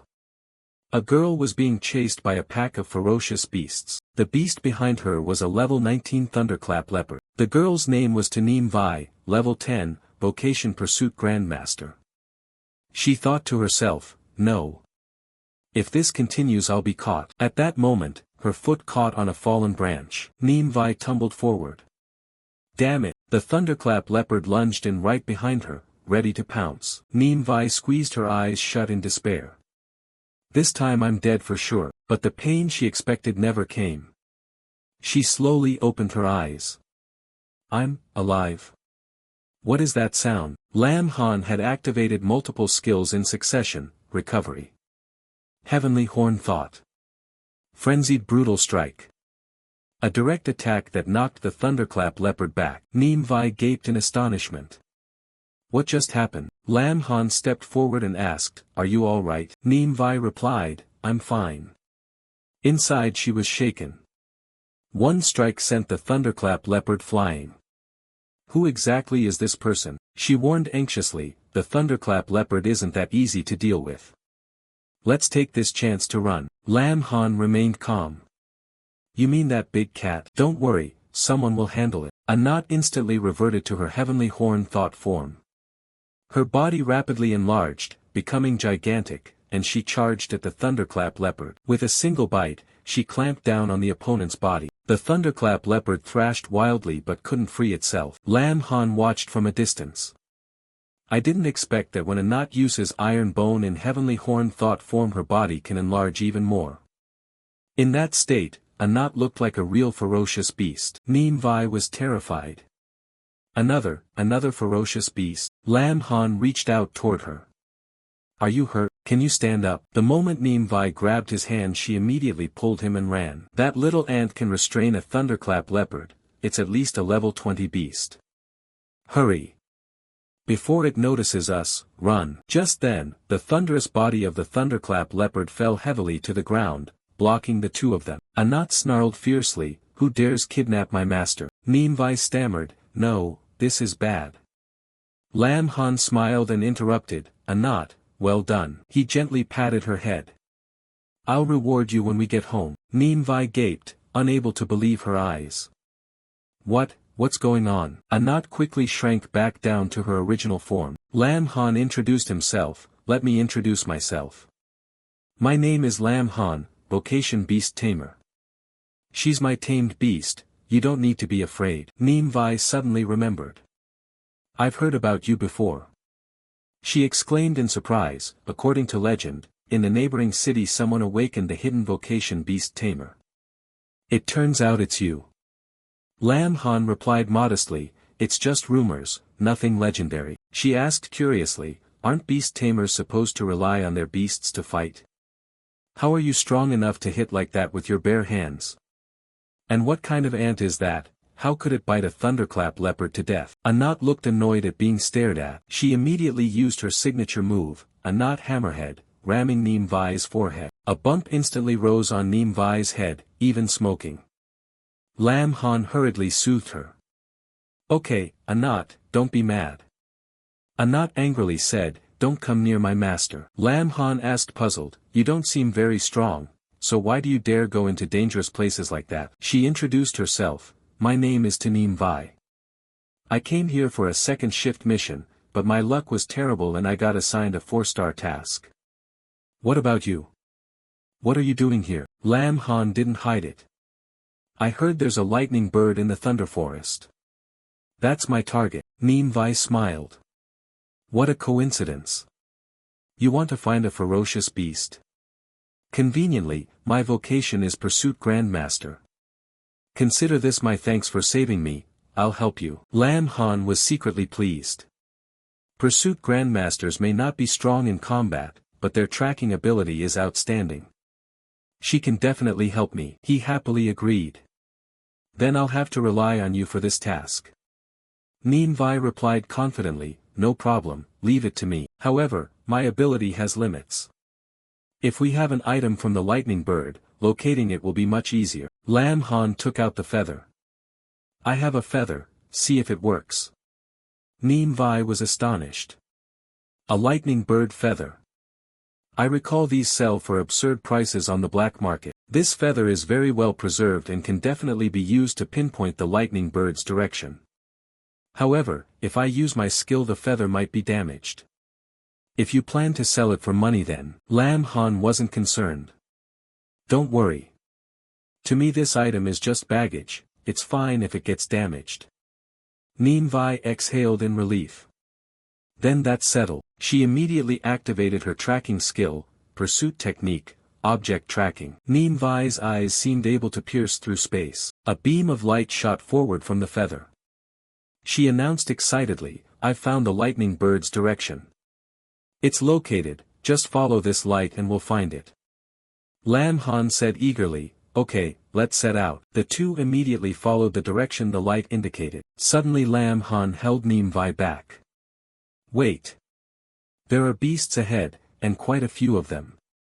Neem Vi was startled. What? She promptly hid behind Lam Han.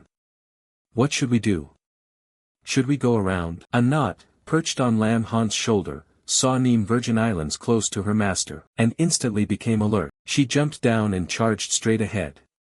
Lam Han hurriedly stopped her. No need, a knot. But a knot ignored him and began slaughtering the beasts. One after another, notifications popped up for Lam Han, defeated lightning minor beast. Gained 650 experience. Lam Han laughed. Feeling energetic today, aren't we? He suddenly understood. No wonder a knot can suppress the whole pack so easily. But why is she so angry today? In a knot's mind she thought, I've finished them all. Master will be so pleased when he sees this. Neem Vi widened her eyes. All these beasts were killed by that little ant. Lam Han replied calmly, I told you, these little monsters are easy to handle. A joy rose in him. I've reached level 11. This feels pretty good. The system notified, congratulations, you have leveled up to 11. Overall attributes increased by 160 points. You received 120 free attribute points to distribute. A knot returned and casually shoved Neem Vi to the side. Lam Han resignedly admonished, a knot, you're being naughty again. Change back. A knot immediately replied, yes, master. Neem Vi clambered up, her face full of confusion. What's going on? Could beasts have ambushed us? She turned and saw a knot had transformed into a giant ant. Neem Vi was at a loss for words. After brushing the dirt off herself, she breathed a sigh of relief. So it was just the little ant. You scared me to death. Lam Han said, a knot, change back to your original form. It'll be easier to move that way. Along the way, Neem Vi kept feeling a chill down her spine. Why do I feel like this little ant is targeting me? Could it just be my imagination? A knot secretly harbored resentment. How dare she use her beauty to lure my master? Let's see if I can bite her to death. Come here, I promise I won't actually kill you. Neem Vi could only reassure herself. It must be my imagination. Such a cute little ant couldn't possibly have bad intentions. She tried to befriend a knot, little ant, come here and let sister pet you a bit. A knot immediately raised her claw bristling with sharp spines. This woman is so annoying. I really want to beat her up. But I'm afraid she won't survive it. A knot cried out, Master, stop her. Save a knot. Lam Han leaned aside to avoid her and said helplessly, all right. If she keeps petting you, a knot will truly get angry. There are still many ferocious beasts ahead. A knot, go ahead and clear the way for us. Thus, as they pressed deeper into the Thunder Forest, Lam Han kept earning achievements. Defeated lightning armored insect. Gained 984 experience. Defeated electric wasp. Gained 1284 experience. Defeated thunder steel boar. Gained 1284 experience. Congratulations, you have reached level 12. Overall attributes increased. You received 120 free attribute points to allocate. Immediately after, the system continued, "Congratulations, you have reached level 13. Congratulations, you have reached level 14. Congratulations, you have reached level 15. Lam Han was delighted. Leveling up continuously feels amazing. The info panel updated. Name, Lam Han. Vocation, Beast Taming Scholar, second shift, hidden vocation. Level, 15. Strength, 1820. Agility, 1720. Spirit, 1620. Constitution, 1550.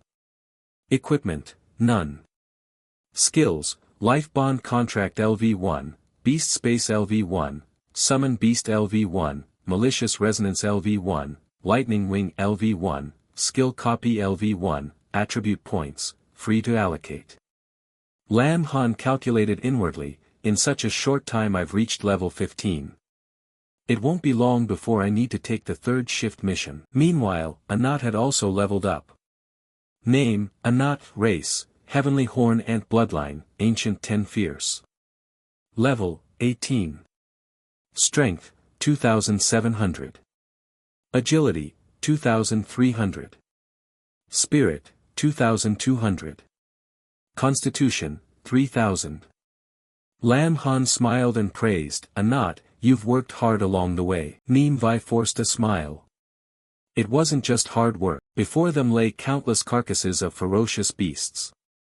She continued, "You two have practically cleared out the entire Thunder Forest. But because of that we don't have to avoid beasts anymore. We can move at top speed to find the lightning bird. I can sense it's in this direction." At that moment, Anat suddenly cried out, "Chi! Chi! Chi!" Lam Han frowned. "Anat, is there something wrong ahead?" Anat, despite being a ferocious beast with an ancient bloodline, was unusually wary. Could there really be something ahead that even Anat is cautious about? Just then, atop a high branch appeared the target Lam Han had been searching for. It was the lightning bird. A lightning bird, level 13. If we can successfully form a contract, today will be a big gain. The lightning bird named Thien Kok also noticed their presence. It immediately flapped its wings and flew upward. "Oh no! It's escaping," Neem Vi said regretfully, "our vocations can't fly, we definitely can't catch up." After all that effort, we still let the lightning bird slip away. Lam Han smiled coldly as wings sprouted on his back. "Who says I can't fly?" He chased after Thien Kok as it flew, his thunder wings activating. Neem Vi below was completely shocked. What? The distance between Lam Han and Thien Kok steadily decreased. He called up from below, "Hey, lightning bird, consider becoming my tamed beast. Room and board included." Thien Kok chirped once, as if asking a question. It hurriedly flapped its wings and flew away, escaping the fate of being exploited by capitalists. Lam Han was stunned. That was a strong reaction. This beast has quite a personality. Fine, let's play with it a bit. Neem Vi, wait here, he said. She below answered despondently, "Okay, I'll wait here for you." He kept coaxing, "Hey, you really don't want to be my tamed beast? Following me won't cost you anything." Lam Han's hand snatched and slid along its wing. He fumed. Damn it, it got away again. Thien Kok chose a suitable position in the air, condensing lightning to strike toward Lam Han. He sneered. "Knowing you can't escape, you decided to risk your life. Admirable courage." The bolts of lightning kept expanding their area, but Lam Han showed no fear. "Then I'll fight you into submission." He launched a punch using the skill restoration berserk strike, hitting the bird squarely in the face. Afterwards, Lam Han used a seal on Thien Kok, and finally succeeded in signing the contract. The info panel displayed, Thunder Bird. Species, Blue Thunder Frenzy Bird Branch. Level, 13. Strength, 523. Agility, 768. Spirit, 622. Physique, 502. He scoffed, a level 13 Thunderbird with only those stats, it's far inferior to Thien Jiak Gi. A system notification rang out, contract signed successfully. Do you want to evolve the contracted target? Lam Han suddenly remembered. Almost forgot. With a system here, getting stronger is as easy as flipping your hand. Evolve it. Thien Kok transformed into humanoid form. A message appeared, evolution for Thunder Bird successful. About to enter second form, Thunder Emperor. Thunder Emperor. Species, Tenbao Ancient. Level, 18. Strength, 1900. Agility, 3000. Spirit, 2400. Physique, 2600. Skills, Thunderstorm Level 1, within a 1 km radius, lightning will fall chaotically. Rapid Step, increases agility by 40%. Lam Han marveled. No wonder it's a thunder beast. It jumped 5 levels at once. And that thunderstorm skill is truly like a wide-range annihilation weapon. She gently landed on the ground and took steps toward him. Then she bowed gracefully and greeted, "Greetings, master." Lam Han gaped at her ample bosom. Not bad. Truly a fearsome beast matching its name, even more formidable than Anat. Anat, perched on his shoulder, pouted upon hearing that. Anat also enlarged to match the new opponent. The two glared at each other the moment they faced off. What stinky bird dares steal my master? Thien Kok immediately retorted, no way. A tiny ant dares claim my master. One bite and I'll swallow you whole. Lam Han stepped in to mediate. Alright, from now on we're one family, don't be jealous anymore. Anat, you transformed first, so be the elder sister and yield to her. Thien Kok stepped forward and asked, Master, could you give me a name? He considered. This. You're a lightning bird. I once heard a phrase, Vietnamese weak rooster's neck, at the beginning of the great water, Yin and Yang respond, move to create Thunder Lake, boasting over heaven and earth's ancient. Then I'll name you Thien Kok. She smiled in satisfaction. Thien Kok. I really like that name. Thank you, master. Lam Han thought to himself that this gentle, pleasant girl was so proficient in wild thunder rage skill.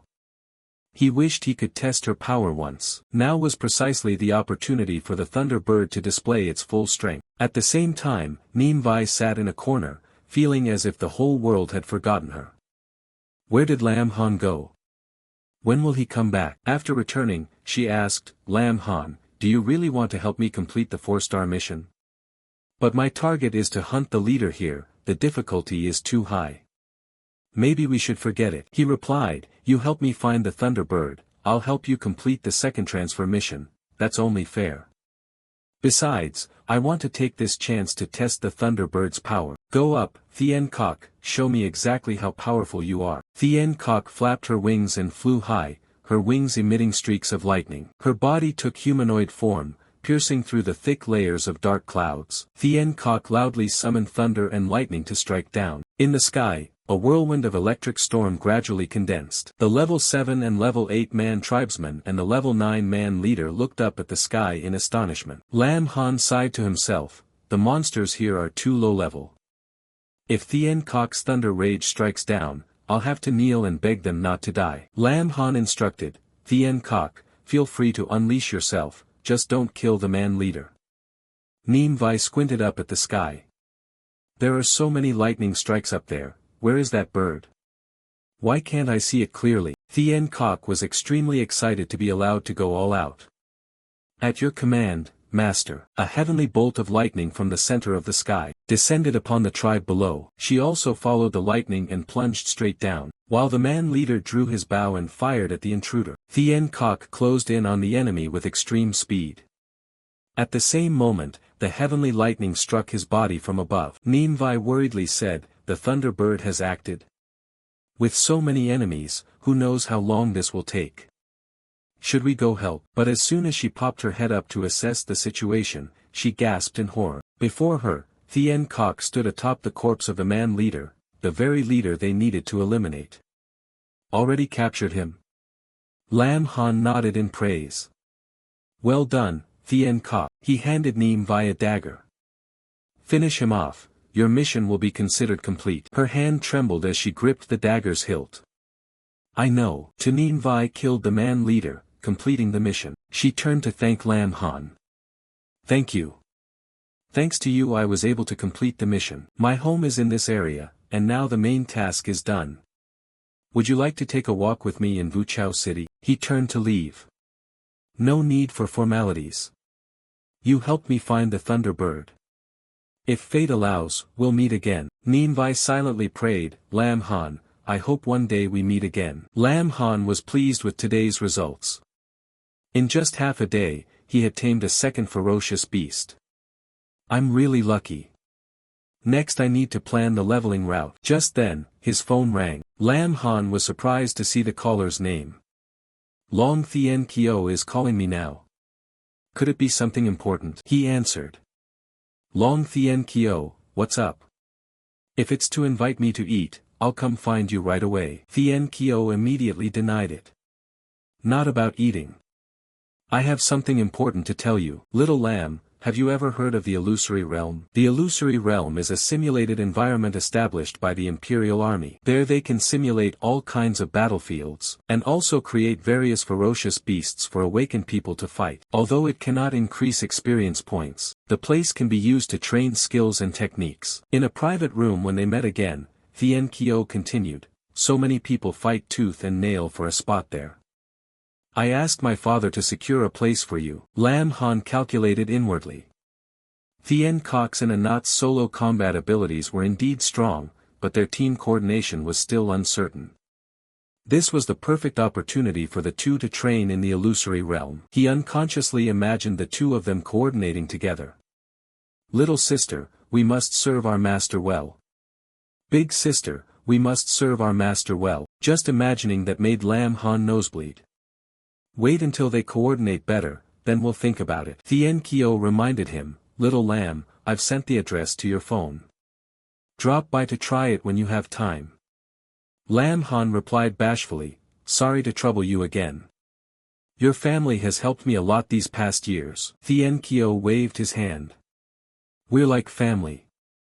When you're successful, don't forget your brothers. Lam Han smiled and said, agree. He returned to his bedroom to rest. The next morning, Anat snuggled close and smiled, asking, good morning, master. Did you sleep well last night? When Lam Han opened his eyes, he was greeted by a pair of ample breasts. Holy! Stimulating this early in the morning, Thien Kok hugged him from beside. It's still early, master, go back to sleep. Lam Han felt he was suffocating. Is this a sweet siege? Anat immediately pushed Thien Kok away. You stinky bird, doing that will stop master from breathing. Thien Kok replied calmly, if it were you instead, master would surely breathe more freely. After all, you're so tiny. Anat was furious. Tiny? I'm not tiny. Master already said I'm the elder sister. Thien Kok sneered. You don't even understand that. Seems your brain is as small as you are, ridiculous. The two lunged at each other again, kicking up a cloud of dust. Lam Han watched them helplessly.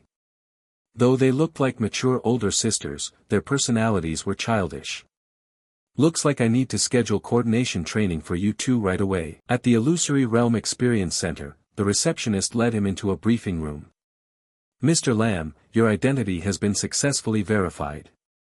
Simply enter the cryopod to experience the Illusory Realm. You can choose instances of varying difficulty based on your current rank.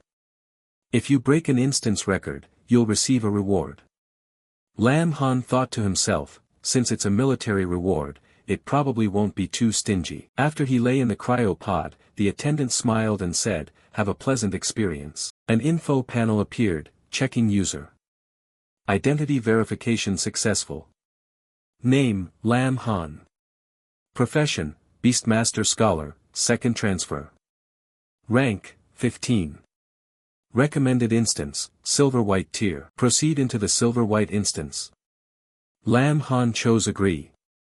Anat, Thien Kok, let's go. Both answered in unison, preparing for the new journey. System notification, you have successfully selected the Silver-White instance. Loading instance. The loading progress quickly reached 100%. Instance loaded successfully. Wishing you a pleasant journey. The illusory realm's official arena activated. As soon as he entered, Lam Han encountered 2 wolves. Seeing 3 level 13 wolves, Lam Han laughed. Old friends, Anat charged forward impatiently. You stinky bird, I'll show you who truly deserves to be beside our master. The pack of wolves howled and then simultaneously lunged at her, yet with a single punch. Anat sent all 3 wolves flying backward. After her victory, she turned to taunt Thien Kok. Thien Kok remained motionless, but the power radiating from her alone was enough to blow the wolves away. Bragging about such trivial things.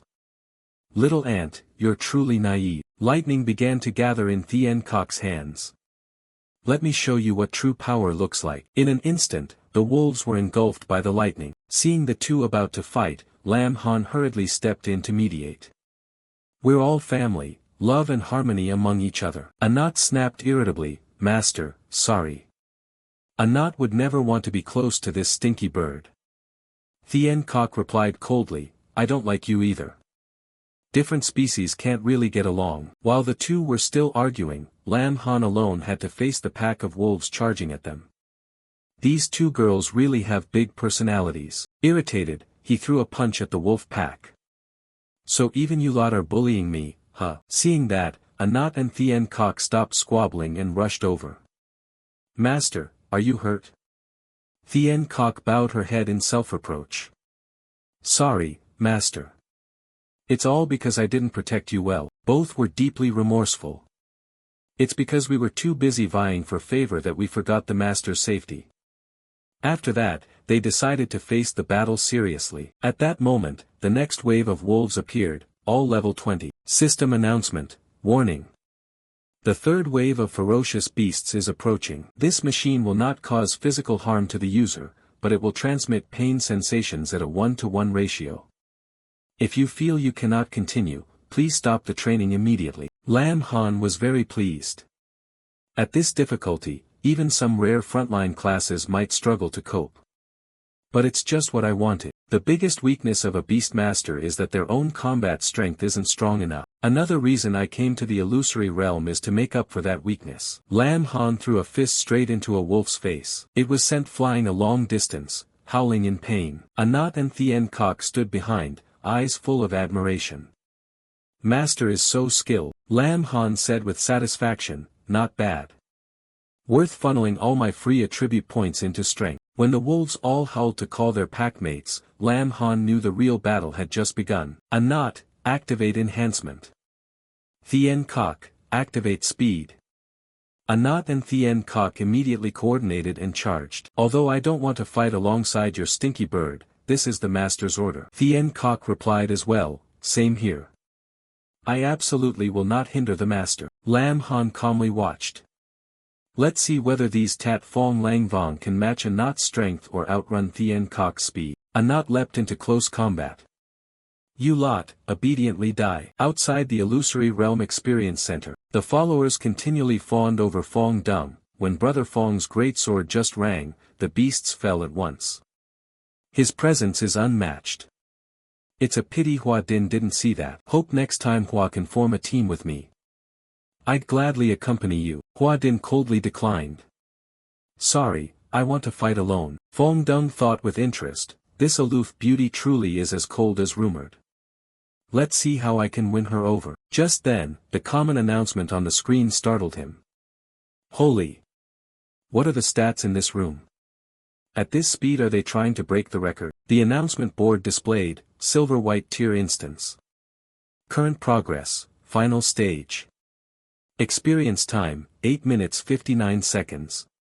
Player, Lam Han. Everyone immediately buzzed. 9 minutes and already at the final gate. Could they really be about to break the record?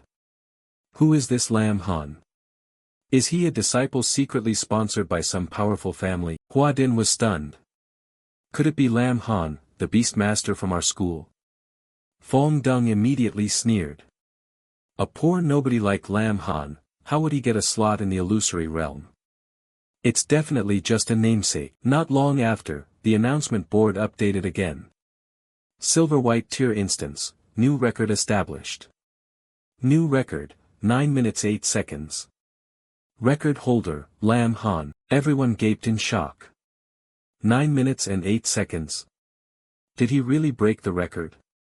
So Lam Han is that strong. Inside the arena, the entire pack of wolves had been wiped out. Lam Han was exhausted, sweat pouring down. Finally it's over. A new notification appeared. You received a reward, Poison Thorn. Poison Thorn, upon use, thorn-covered vines will burst from the ground within a 100-meter radius around the user, binding all targets considered enemies. The vines carry a toxin that induces paralysis. Duration, 5 minutes. Cooldown, 20 minutes. Announcements continue to sound. Consciousness will be auto-recovered soon. Welcome back, please return next time. Lam Han happily accepted the reward. I didn't expect the reward to be a skill book. This illusory realm is really interesting. Next time I'll try a gold tier instance. Lam Han left the cryopod in the briefing room and calmly stepped outside. The moment he stepped out the door, a crowd was already waiting in front of him. He really broke the record. And he nearly halved the previous time. The people around kept buzzing. This newcomer is crazy. Does anyone here know the great legend Lam Han? Please introduce me. Lam Han tried to avoid the crowd. Why was his name even announced this time? Isn't that a bit of a privacy invasion? Hua Din spotted him with sharp eyes. It really is him. Fong Dung's face darkened and he ground his teeth in fury. That brat stole my spotlight again. Damn it. At the military's illusory realm control center, a security officer reported, Commander, we've detected anomalous data in the illusory realm.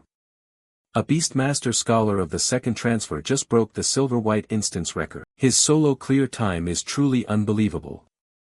Each wave of beasts was eliminated in under 3 minutes. This speed is something even some third transfer classes might not achieve. Titan pondered thoughtfully. Even if this person's beast is very strong, achieving this with only second transfer capability makes him a genius. We must recruit him into the military. He immediately ordered his subordinates, investigate this person thoroughly. By tomorrow morning, I want all his information. The next day in class, Long Thien Kyo excitedly recounted Lam Han's achievement. At that moment, thunder suddenly rumbled. The Tat Fong Lang Vong then saw piles of bones of its fallen kin at Lam Han's feet and, terrified, knelt down repeatedly and kowtowed. Hua Din couldn't help but exclaim, Lam Han is really strong. Just then, Fong Dung stormed in and kicked open the classroom door. He shouted loudly, Lam Han, come out here. Long Thien Kyo immediately sneered, Fong Dung, what are you doing here? Aren't you afraid little lamb will punch your face swollen? Fong Dung brushed it off. Cut the crap. Call Lam Han out. In his heart he always thought, he only got lucky breaking the record yesterday. My family recently invested a lot of resources to help me reach second transfer. Yet Lam Han dares to steal all the glory. Let's see, I'll beat him to pieces. Long Thien Kyo waved his hand to send them away. Go home. Little Lamb has gone up to Shadow Mountain to grind levels and is preparing to break third transfer. He has no time to fight you. Fong Dung's followers were all astonished. Third transfer. Lam Han's leveling speed is a bit scary. So yesterday's record wasn't just luck after all. Fong Dung sneered. You actually believe him? You're brainless. Long Thien Kyo continued to taunt. Someone like you needed family backing just to barely reach second transfer, how could you understand a genius's feelings? Better wait until my little lamb returns as a third transfer, then cling to his leg and chant, top.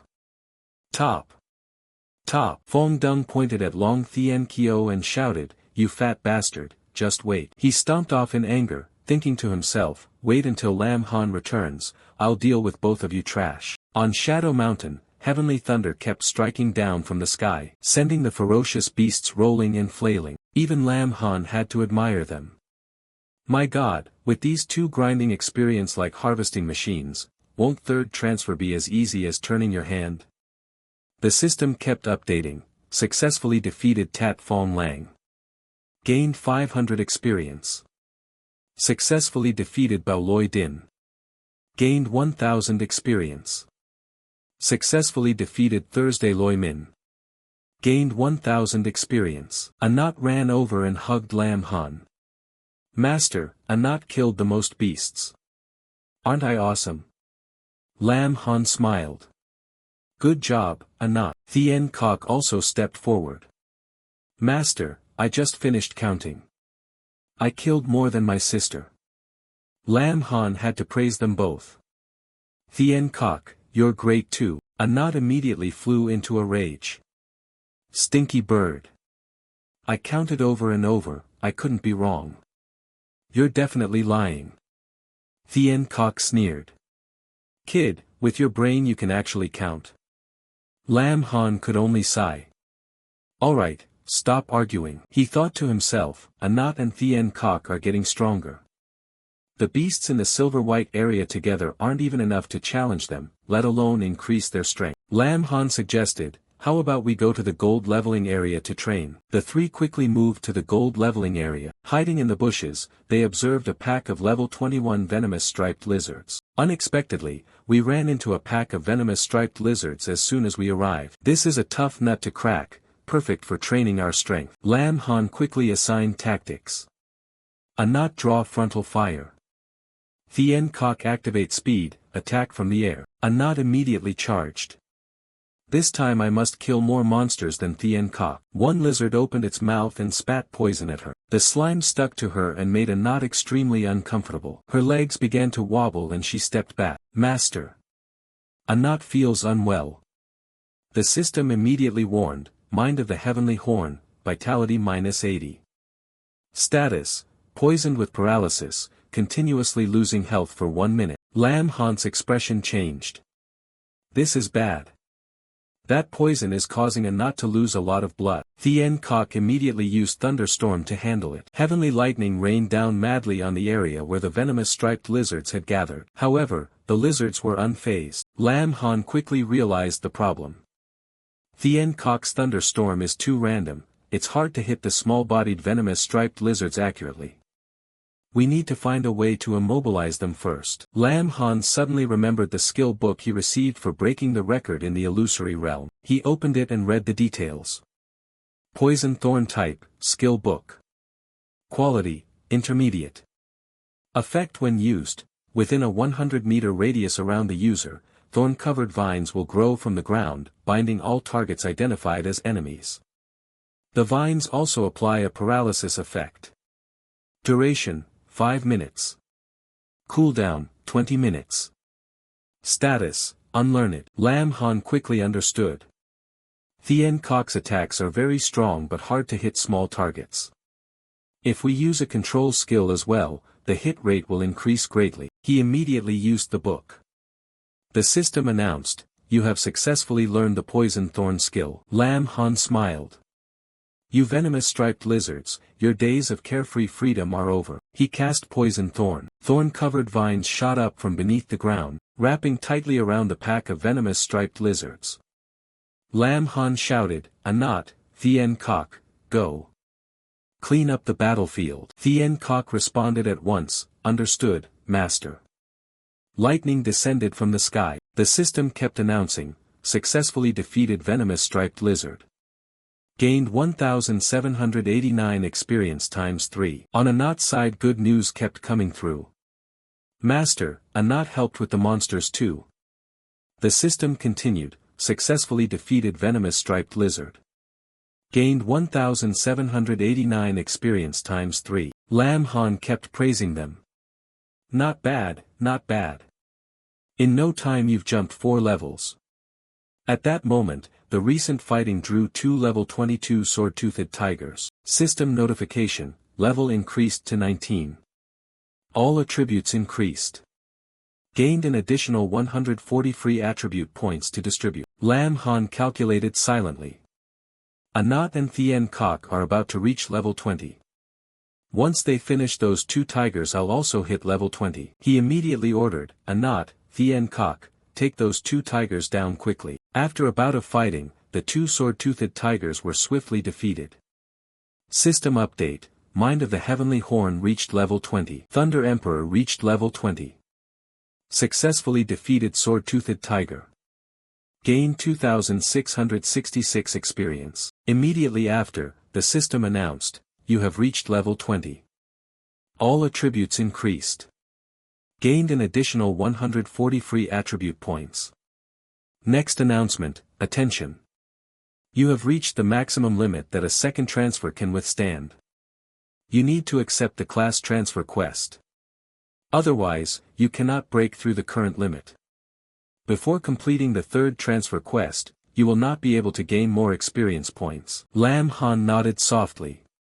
I've reached level 20. Grinding monsters further is pointless. Better return and prepare to complete the third transfer quest. Lam Han's info panel updated. Lam Han profession, Beastmaster Scholar, second transfer, hidden profession. Level, 20. Attributes, strength, 3290 agility, 2570 spirit, 2470 stamina, 2000 equipment, none. Skills, contract creature LV.2 spatial beast mastery LV.2 summon beast LV.2 malicious vibration LV.1 thunder wings LV.1 skill copy LV.1 poison thorn LV.1 free attribute points, 700. At the divine transfer hall, Lam Han returned before the crystal pillar. I didn't expect it to be time for a transfer so soon. He reached out and touched the crystal pillar. This time, could it be another 5-star quest? The last one nearly destroyed me. Just then, a school-wide announcement rang out. The 5-star class transfer quest has been launched. Everyone was instantly shocked. Holy crap! What's that? Another 5-star quest appeared. It's only been a few days. Why are there so many perverts lately? The receptionist guessed at a glance. No need to think, it's definitely Lam Han again. Could he be the leveling monster from the legends? After reading the quest details, Lam Han held his head and groaned. Damn it! This time it requires gathering materials too. God damn it, don't they want to corner me? Quest name, Whispers of the Ghost Ship. Difficulty, 5 stars. Quest details, 1. Board the ghost ship and destroy all the ghosts. 2. Collect the materials, Fire Dragon Ember Herb Essence Wind Iris Quest locations, Ghost Ship Red Flame Forest. That night, Lam Han went alone to the ghost ship dock. He sighed in frustration. I was going to go home, sleep, and rest up before doing the quest. Now that's ruined. Anat and Thien Cock's avatars comforted him. Master, don't worry. With Anat here, those quests are nothing, we'll finish them in no time. Thien Cock added softly, Thien Cock will protect Master well too. Lam Han looked at the countdown clock. Of course I trust you too. There's not much time left. Get ready, the target is about to appear. At exactly 7 p.m., an old ship slowly approached. The ghost ship had appeared. Lam Han recalled what Bok Bang had told him. I remember Sister Bang talking about the legend of the ghost ship. It's an extremely famous instance that attracts many challengers, but most are frightened out of their wits. No one really knows what terrifying things lie inside. As soon as he stepped onto the ship, a dry skeleton suddenly appeared to scare him. Crap! Is that really a ghost? Lam Han immediately lost his temper and threw a punch at it. But his fist passed straight through the skeleton's body. Seeing the mocking expression on the opponent's face made Lam Han even angrier. Damn it! This guy dares to mock me. You think I can't touch you, do you? Immediately, Lam Han activated thunder wings and flew straight into the air. Think flying makes you great? Today I'll show you that doing nothing won't kill you. After delivering a blow that defeated that ghost, the system immediately updated, successfully defeated ghost. Experience gained, 0, notice, the player has reached the maximum limit a second transfer can withstand. You must accept the class transfer quest, otherwise you cannot break this limit. Before completing the third transfer, the player cannot gain additional experience. Lam Han tried again, the result was the same. Seems Sister Bang was right. Ghosts are spirit-type creatures and are almost completely suppressed against me. He sighed. I can't get any experience now, what a waste. Better finish the quest quickly, the longer it drags on, the more anxious I get. At that moment, many ghosts flew out of the ghost ship one after another. Lam Han ordered, Thien Kok, sanctify them. Thien Kok nodded. Understood, master. A bolt of violent lightning struck down, and all the ghosts instantly vanished. The system repeatedly announced, successfully defeated ghost. Experience gained, 0. Lam Han frowned. These are so weak that Thien Kok didn't even need to get serious. At most this difficulty equals a 4-star quest. How can it be 5 stars? Suddenly, a mournful wail rang out from inside the ship. Not long after, all the ghosts began to gather together. Lam Han curled his lip. Oh. They can combine too. Finally, they merged into a gigantic entity. Ghost Captain level 25. Lam Han immediately became interested. Now this is a bit more interesting. He quickly gave orders, Anat, you attack the front. Thien Kok, disrupt the enemy's vision and provide support. Both answered in unison, understood, master. Anat lunged straight through the energy stream to approach the captain. Thien Kok descended from above with a strike of lightning, shattering the gun in the opponent's hand. Anat's punch hit the captain's chest dead on, making him howl in pain. Thien Kok couldn't help but praise, little ant, not bad. Anat replied, your lightning just now was pretty good too. Lam Han helplessly reminded them, you two focus on taking him down first. The two responded together, understood, master. They coordinated their attacks from both sides. Anat's surprise brutal strike sent the captain's body flying away. Immediately after, Thien Kok gathered a violent thunderbolt that fell like a waterfall. The ghost captain was completely crushed. Lam Han sighed softly. Too over the top. The system announced, successfully defeated ghost captain. Experience gained, 0. Notice, you have reached the maximum limit that a second transfer can withstand. You must accept the class transfer quest, otherwise you will not be able to surpass the limit. Before reaching the third transfer, you cannot continue to accumulate experience. Anat stood on the deck waving, master, Anat finished the enemy.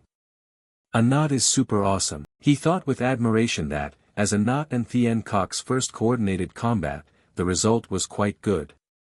The combined power of ancient ferocious beasts isn't simple, it's not just 1 + 1 is equal to 2. Now that the ghost ship was dealt with, next they had to go find those 3 materials. New update, quest name, Whispers of the Ghost Ship. Quest difficulty, 5 stars. Quest progress, 1, boarding the ghost ship and hunting ghosts, completed. 2, collect materials, fire dragon ember, herb essence, wind iris. Quest locations, ghost ship, red flame forest. The red flame forest was dyed a blazing red, inside dwelt wind serpents level 22. Lam Han closed his eyes to sense their positions, then opened his eyes and announced the good news, unexpectedly found the materials so quickly. Thien Kok, who knows how to pick targets, said, master, that flower must be the wind iris, shall I use the old trick and fly over to grab it? Lam Han refused, no, the branches there are too thick, it's not suitable for you to fly through. The girl beside him eagerly volunteered, master, Anat can help too. She dashed ahead, but the first material was actually brought back by Thien Kok. 10 minutes later, Thien Kok returned holding a pearl, chased by a pack of wind serpents level 22, yet still brought it back for him. Master, I've obtained the herb essence. Lam Han replied, Thien Kok, well done. Anat's eyes lit up, I want to go too. I want master to praise me as well. He indulged her immediately, Anat, then go ahead and go. Anat arched her back and began digging into the ground. Thien Kok forced a smile, Anat is trying to. Lam Han wasn't surprised, Anat's true form is an ant, after all. For Anat, digging tunnels wasn't a skill so much as instinct. Before long, she had infiltrated the wind serpent's lair. He waited expectantly as Anat crawled up, it looked like the wind iris would soon be in hand. Lam Han warned, don't be overconfident, stay vigilant until everything is done. Just as she grabbed the base of the flower to pull it free, he cried out in alarm, not good, something's about to happen. Anat's whole body fell freely downward, she screamed. The wind serpents below noticed the disturbance. When she hit the ground, that annoying gust had revealed Anat's presence. Surrounded by the wind serpents, Anat remained unflinching. Come on, Anat isn't afraid of you. Lam Han ordered, there are too many wind serpents. If a fight breaks out it'll be bad for Anat. Thien Kok, quickly bring her back. Thien Kok sped forward at extreme velocity, activating her familiar sprint skill. When Thien Kok lifted her up, a knot cursed, rotten bird. She carried her companion and flew back. A knot, master told me to rescue you. Thien Kok handed her over to Lam Han. Thien Kok reported, Master, I brought a knot back. He replied, good. It was time for Lam Han to take the next step, retreat. Hurry, pull out quickly. Being chased by the pack of wind serpents. They obediently answered, yes. The red flame range was stirred, losing its former calm. Lam Han ran while cursing, damn it, was it necessary to chase after a single flower all the way here? He reread his stats, Beastmaster Scholar, second transfer, level 20, strength 3290, agility 2570, spirit 2470, constitution 2000, free attribute point 700. Lam Han realized that at his current speed, escaping these reptiles would still be somewhat difficult. Might as well dump all free attribute points into agility. Instantly, agility rose to 3270. A knot marveled, Master's speed is faster now. He called back over his shoulder, Thien Kok, push a bit more, it's safe up ahead. Both of them curiously asked, what's up ahead? They ran deep into the red flame forest, where fires roared fiercely. The wind serpents only dared to stay at the edge, not venturing deeper. They turned and retreated, as if wary of something in the deep woods. Thien Kok guessed immediately, Master, those reptiles have left. Did you purposely run this way? Lam Han confirmed, yes. The fire serpents gathered deep in the red flame forest are the overlords here. Even the allied wind and grass serpents dare not confront them. Moreover, the third target material we need, Fire Dragon Ember, grows in the fire serpent's territory. They pressed on into the high-temperature zone toward the fire serpent's lair, finish the task and then go home to rest. Deep in the forest, a pack of fire serpents level 22 were resting. A knot stood on a ridge and reported down, Master, those big reptiles are bathing in lava over there. Lam Han scanned the distance, and finally found, the Fire Dragon Ember. The area was open and flat, perfect for Thien Kok to use her sprint skill. The system timely announced, congratulations, Master, you have triggered a random quest, Awakening.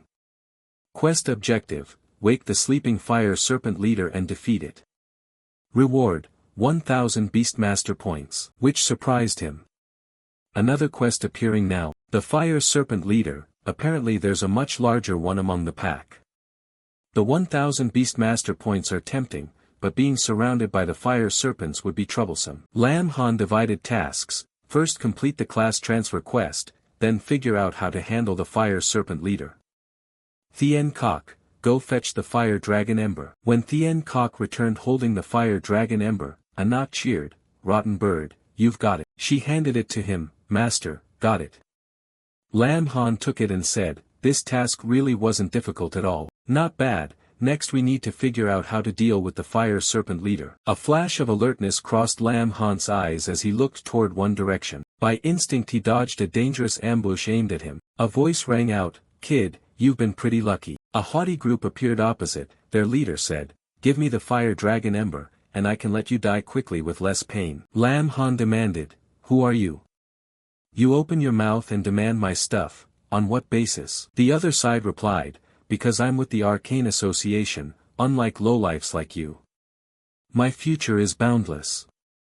This man was Loi Dong, level 18, Thunder Hall Mage, member of the Arcane Association. Lam Han had heard of this organization. The Arcane Association recruits awakened people of various classes and frequently extorts protection fees from civilians. Called an association, it's actually a notorious local gang. Loi Dong continued to threaten, if you know what's good for you, hand over the Fire Dragon Ember and I'll spare you. A henchman, Thien Hoa, suddenly spoke, Boss, wait, look, the girl behind that kid. The two hot, beautiful girls immediately caught their attention. He chuckled, they're all top tier. I've changed my mind. Bring your girl out so the brothers can have some fun. Lam Han sneered, typical filthy scum. Trash should be thoroughly eliminated, that's how you protect the environment. At that moment Loi Dong still didn't know who he'd offended. Kid, what nonsense are you spouting? If you don't know your place, we'll cut off your limbs and throw you to the fire serpents. The henchman obeyed, yes. Thien Hoa and his men charged forward, Kid, Loi taking your woman already shows respect for you. Right, you dare resist. Then it won't just be arms and legs. Lam Han stood calmly and steady at the center. Anat and Thien Kok stepped forward for him. Dare to harm our master, and you'll die. When the henchmen were sent flying back to their place of origin, Loi Dong was stunned. What the? He immediately tensed, scowling. How are these two so strong? Lam Han nonchalantly introduced. A brief introduction. I'm a level 20 beast master, and these two girls are my beasts. They're ancient ferocious creatures. Tearing you apart would be easy. Loi Dong panicked. Beasts transforming into human form. They can do that? He quickly reconsidered, thinking, I've heard beasts don't stray far from their master, better grievously wound this kid and run. Immediately he condensed lightning and struck toward Lam Han. A punch from Thien Kok intercepted the attack. With me here, nobody's touching the master. Right after, Anat lunged at Loi Dong in the blink of an eye. A blow struck, making him spit blood. Dare touch the master, Anat will kill you. Not stopping, she unleashed continuous kicks. Lam Han hurriedly said, Anat, stop, don't kill him, I still need him. The whole group was quickly bound. Loi Dong still barked, what are you doing? Let me go. The Arcane Association won't forgive you. Lam Han calmly, we have no grudge, why would I harm you? Besides, I have a task I need your help with. Hearing that, Loi Dong's face went pale. You, what do you want to do? A scream rang out, attracting the attention of the fire serpents. The group was left dangling, screaming for mercy. Thien Kok held the binding rope and lowered it near the fire serpents, scolding, haven't you eaten? Scream louder. They panicked, have mercy, don't let go. We were wrong, please spare us. The rope continued to lower, making them cringe in fear of being attacked by the fire serpents. Lam Han praised, Thien Kok holding that altitude is pretty good. Anat curiously asked, Master, what do you want to do? He answered, aren't we dealing with the fire serpents? To fish you need bait. Next we need to make them create an even bigger commotion. The rope was dropped, and the group fell onto a rock in the middle of the lava sea. Two fire serpents had crawled up nearby. Loi Dong panicked and unleashed his power to stop them. Don't come here. Don't come here. But his attacks were like scratching an itch. Completely ineffective. Thien Hoa warned, Brother Loi, your attacks won't work on them. Another henchman yelled, help, I don't want to die. As the fire serpent pounced, the whole group could only scream pitifully. Help. Lam Han coldly scolded, useless. Thien Kok, protect them a bit, don't let them die right now. She obeyed, understood, Master. Loi Dong hurled lightning down to save his people. The shocked fire serpents froze from the electric shock for a moment. Lam Han was pleased, good, keep it up, make the chaos even greater. The layer of lava began to tremble. The lava surface rose up like a small mountain. The fire serpent king level 28 manifested. Lam Han rejoiced, we've hooked a big one. Thien Kok struck, but its back was immediately hit by lightning. Seeing the fire serpent king turn, Lam Han ordered at once, good, we've drawn its ire, haul the target in. Thien Kok turned and retreated, understood, Master. Anat wondered, Master, what about those four scoundrels? Lam Han casually, leave them.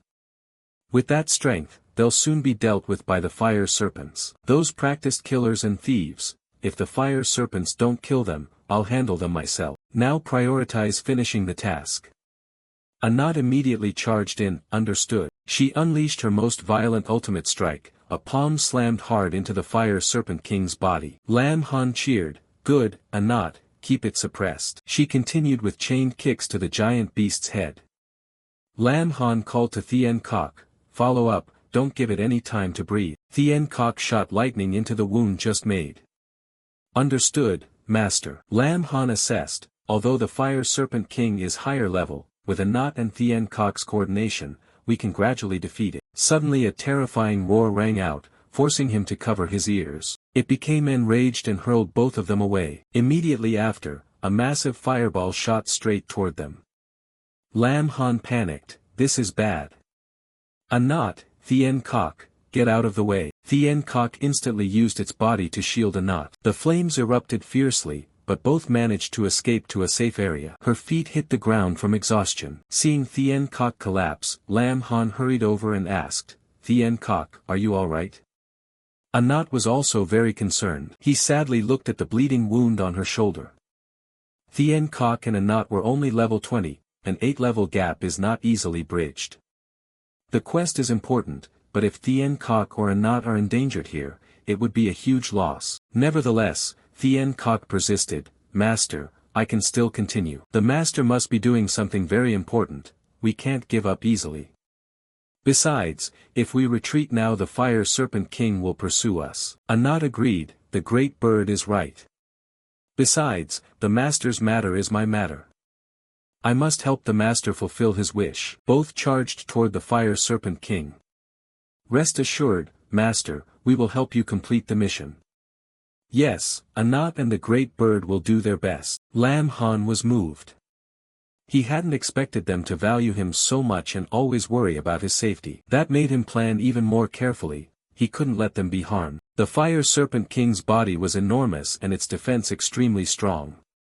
Anat and Thien Kok couldn't deal effective damage to it. Direct assault would be very difficult, he had to change his approach. He suddenly noticed a breakthrough point on the battlefield. Lam Han looked at the bleeding wound on its neck, the wound Anat had inflicted earlier. He shouted orders, Anat, Thien Kok, keep that rhythm of attack and look for an opportunity to widen the wound on the Fire Serpent King's neck. They understood his intent, though unclear on the Master's purpose, they trusted him completely. Anat immediately struck at the old wound. Lam Han encouraged, good, Anat, keep stacking damage and widen the wound. Then it was Thien Kok's turn to supplement the attack. She replied, understood, Master. The lightning continued to drill deep into the wound, making the Fire Serpent King roar. Its body falling into the lava sea below. When the smoke cleared, the two girls waited for the result. But the Fire Serpent King still surfaced, showing no obvious weakening. Anat murmured, we've been hitting it so long and it's still not effective. Lam Han stepped forward, his voice low, no, that's enough. He immediately lunged forward, next, I'll take action myself. He charged ahead, but this time it wasn't just a simple rush. In the moment of combat, Lam Han activated his skill copying ability. Tame Dien Chi Duk, Thunder Emperor, Haste, all were copied and applied in an instant. He remembered his trump card, he could copy and use opponents' skills. Copied skill, Divine Perception Madness. Copied skill, Divine Perception Great Force. The copied skills kept triggering, and power surged through his body. Just combine them all, it's enough to finish it. He made himself the lightning bait and continued copying, Thunder Rampage. Copied skill, Divine Perception Iron Bone. Lam Han was enveloped in frenzied lightning radiance. This is a billion-volt charge. He rushed straight for the Fire Serpent King's neck and threw a full power punch. This time, it has to end.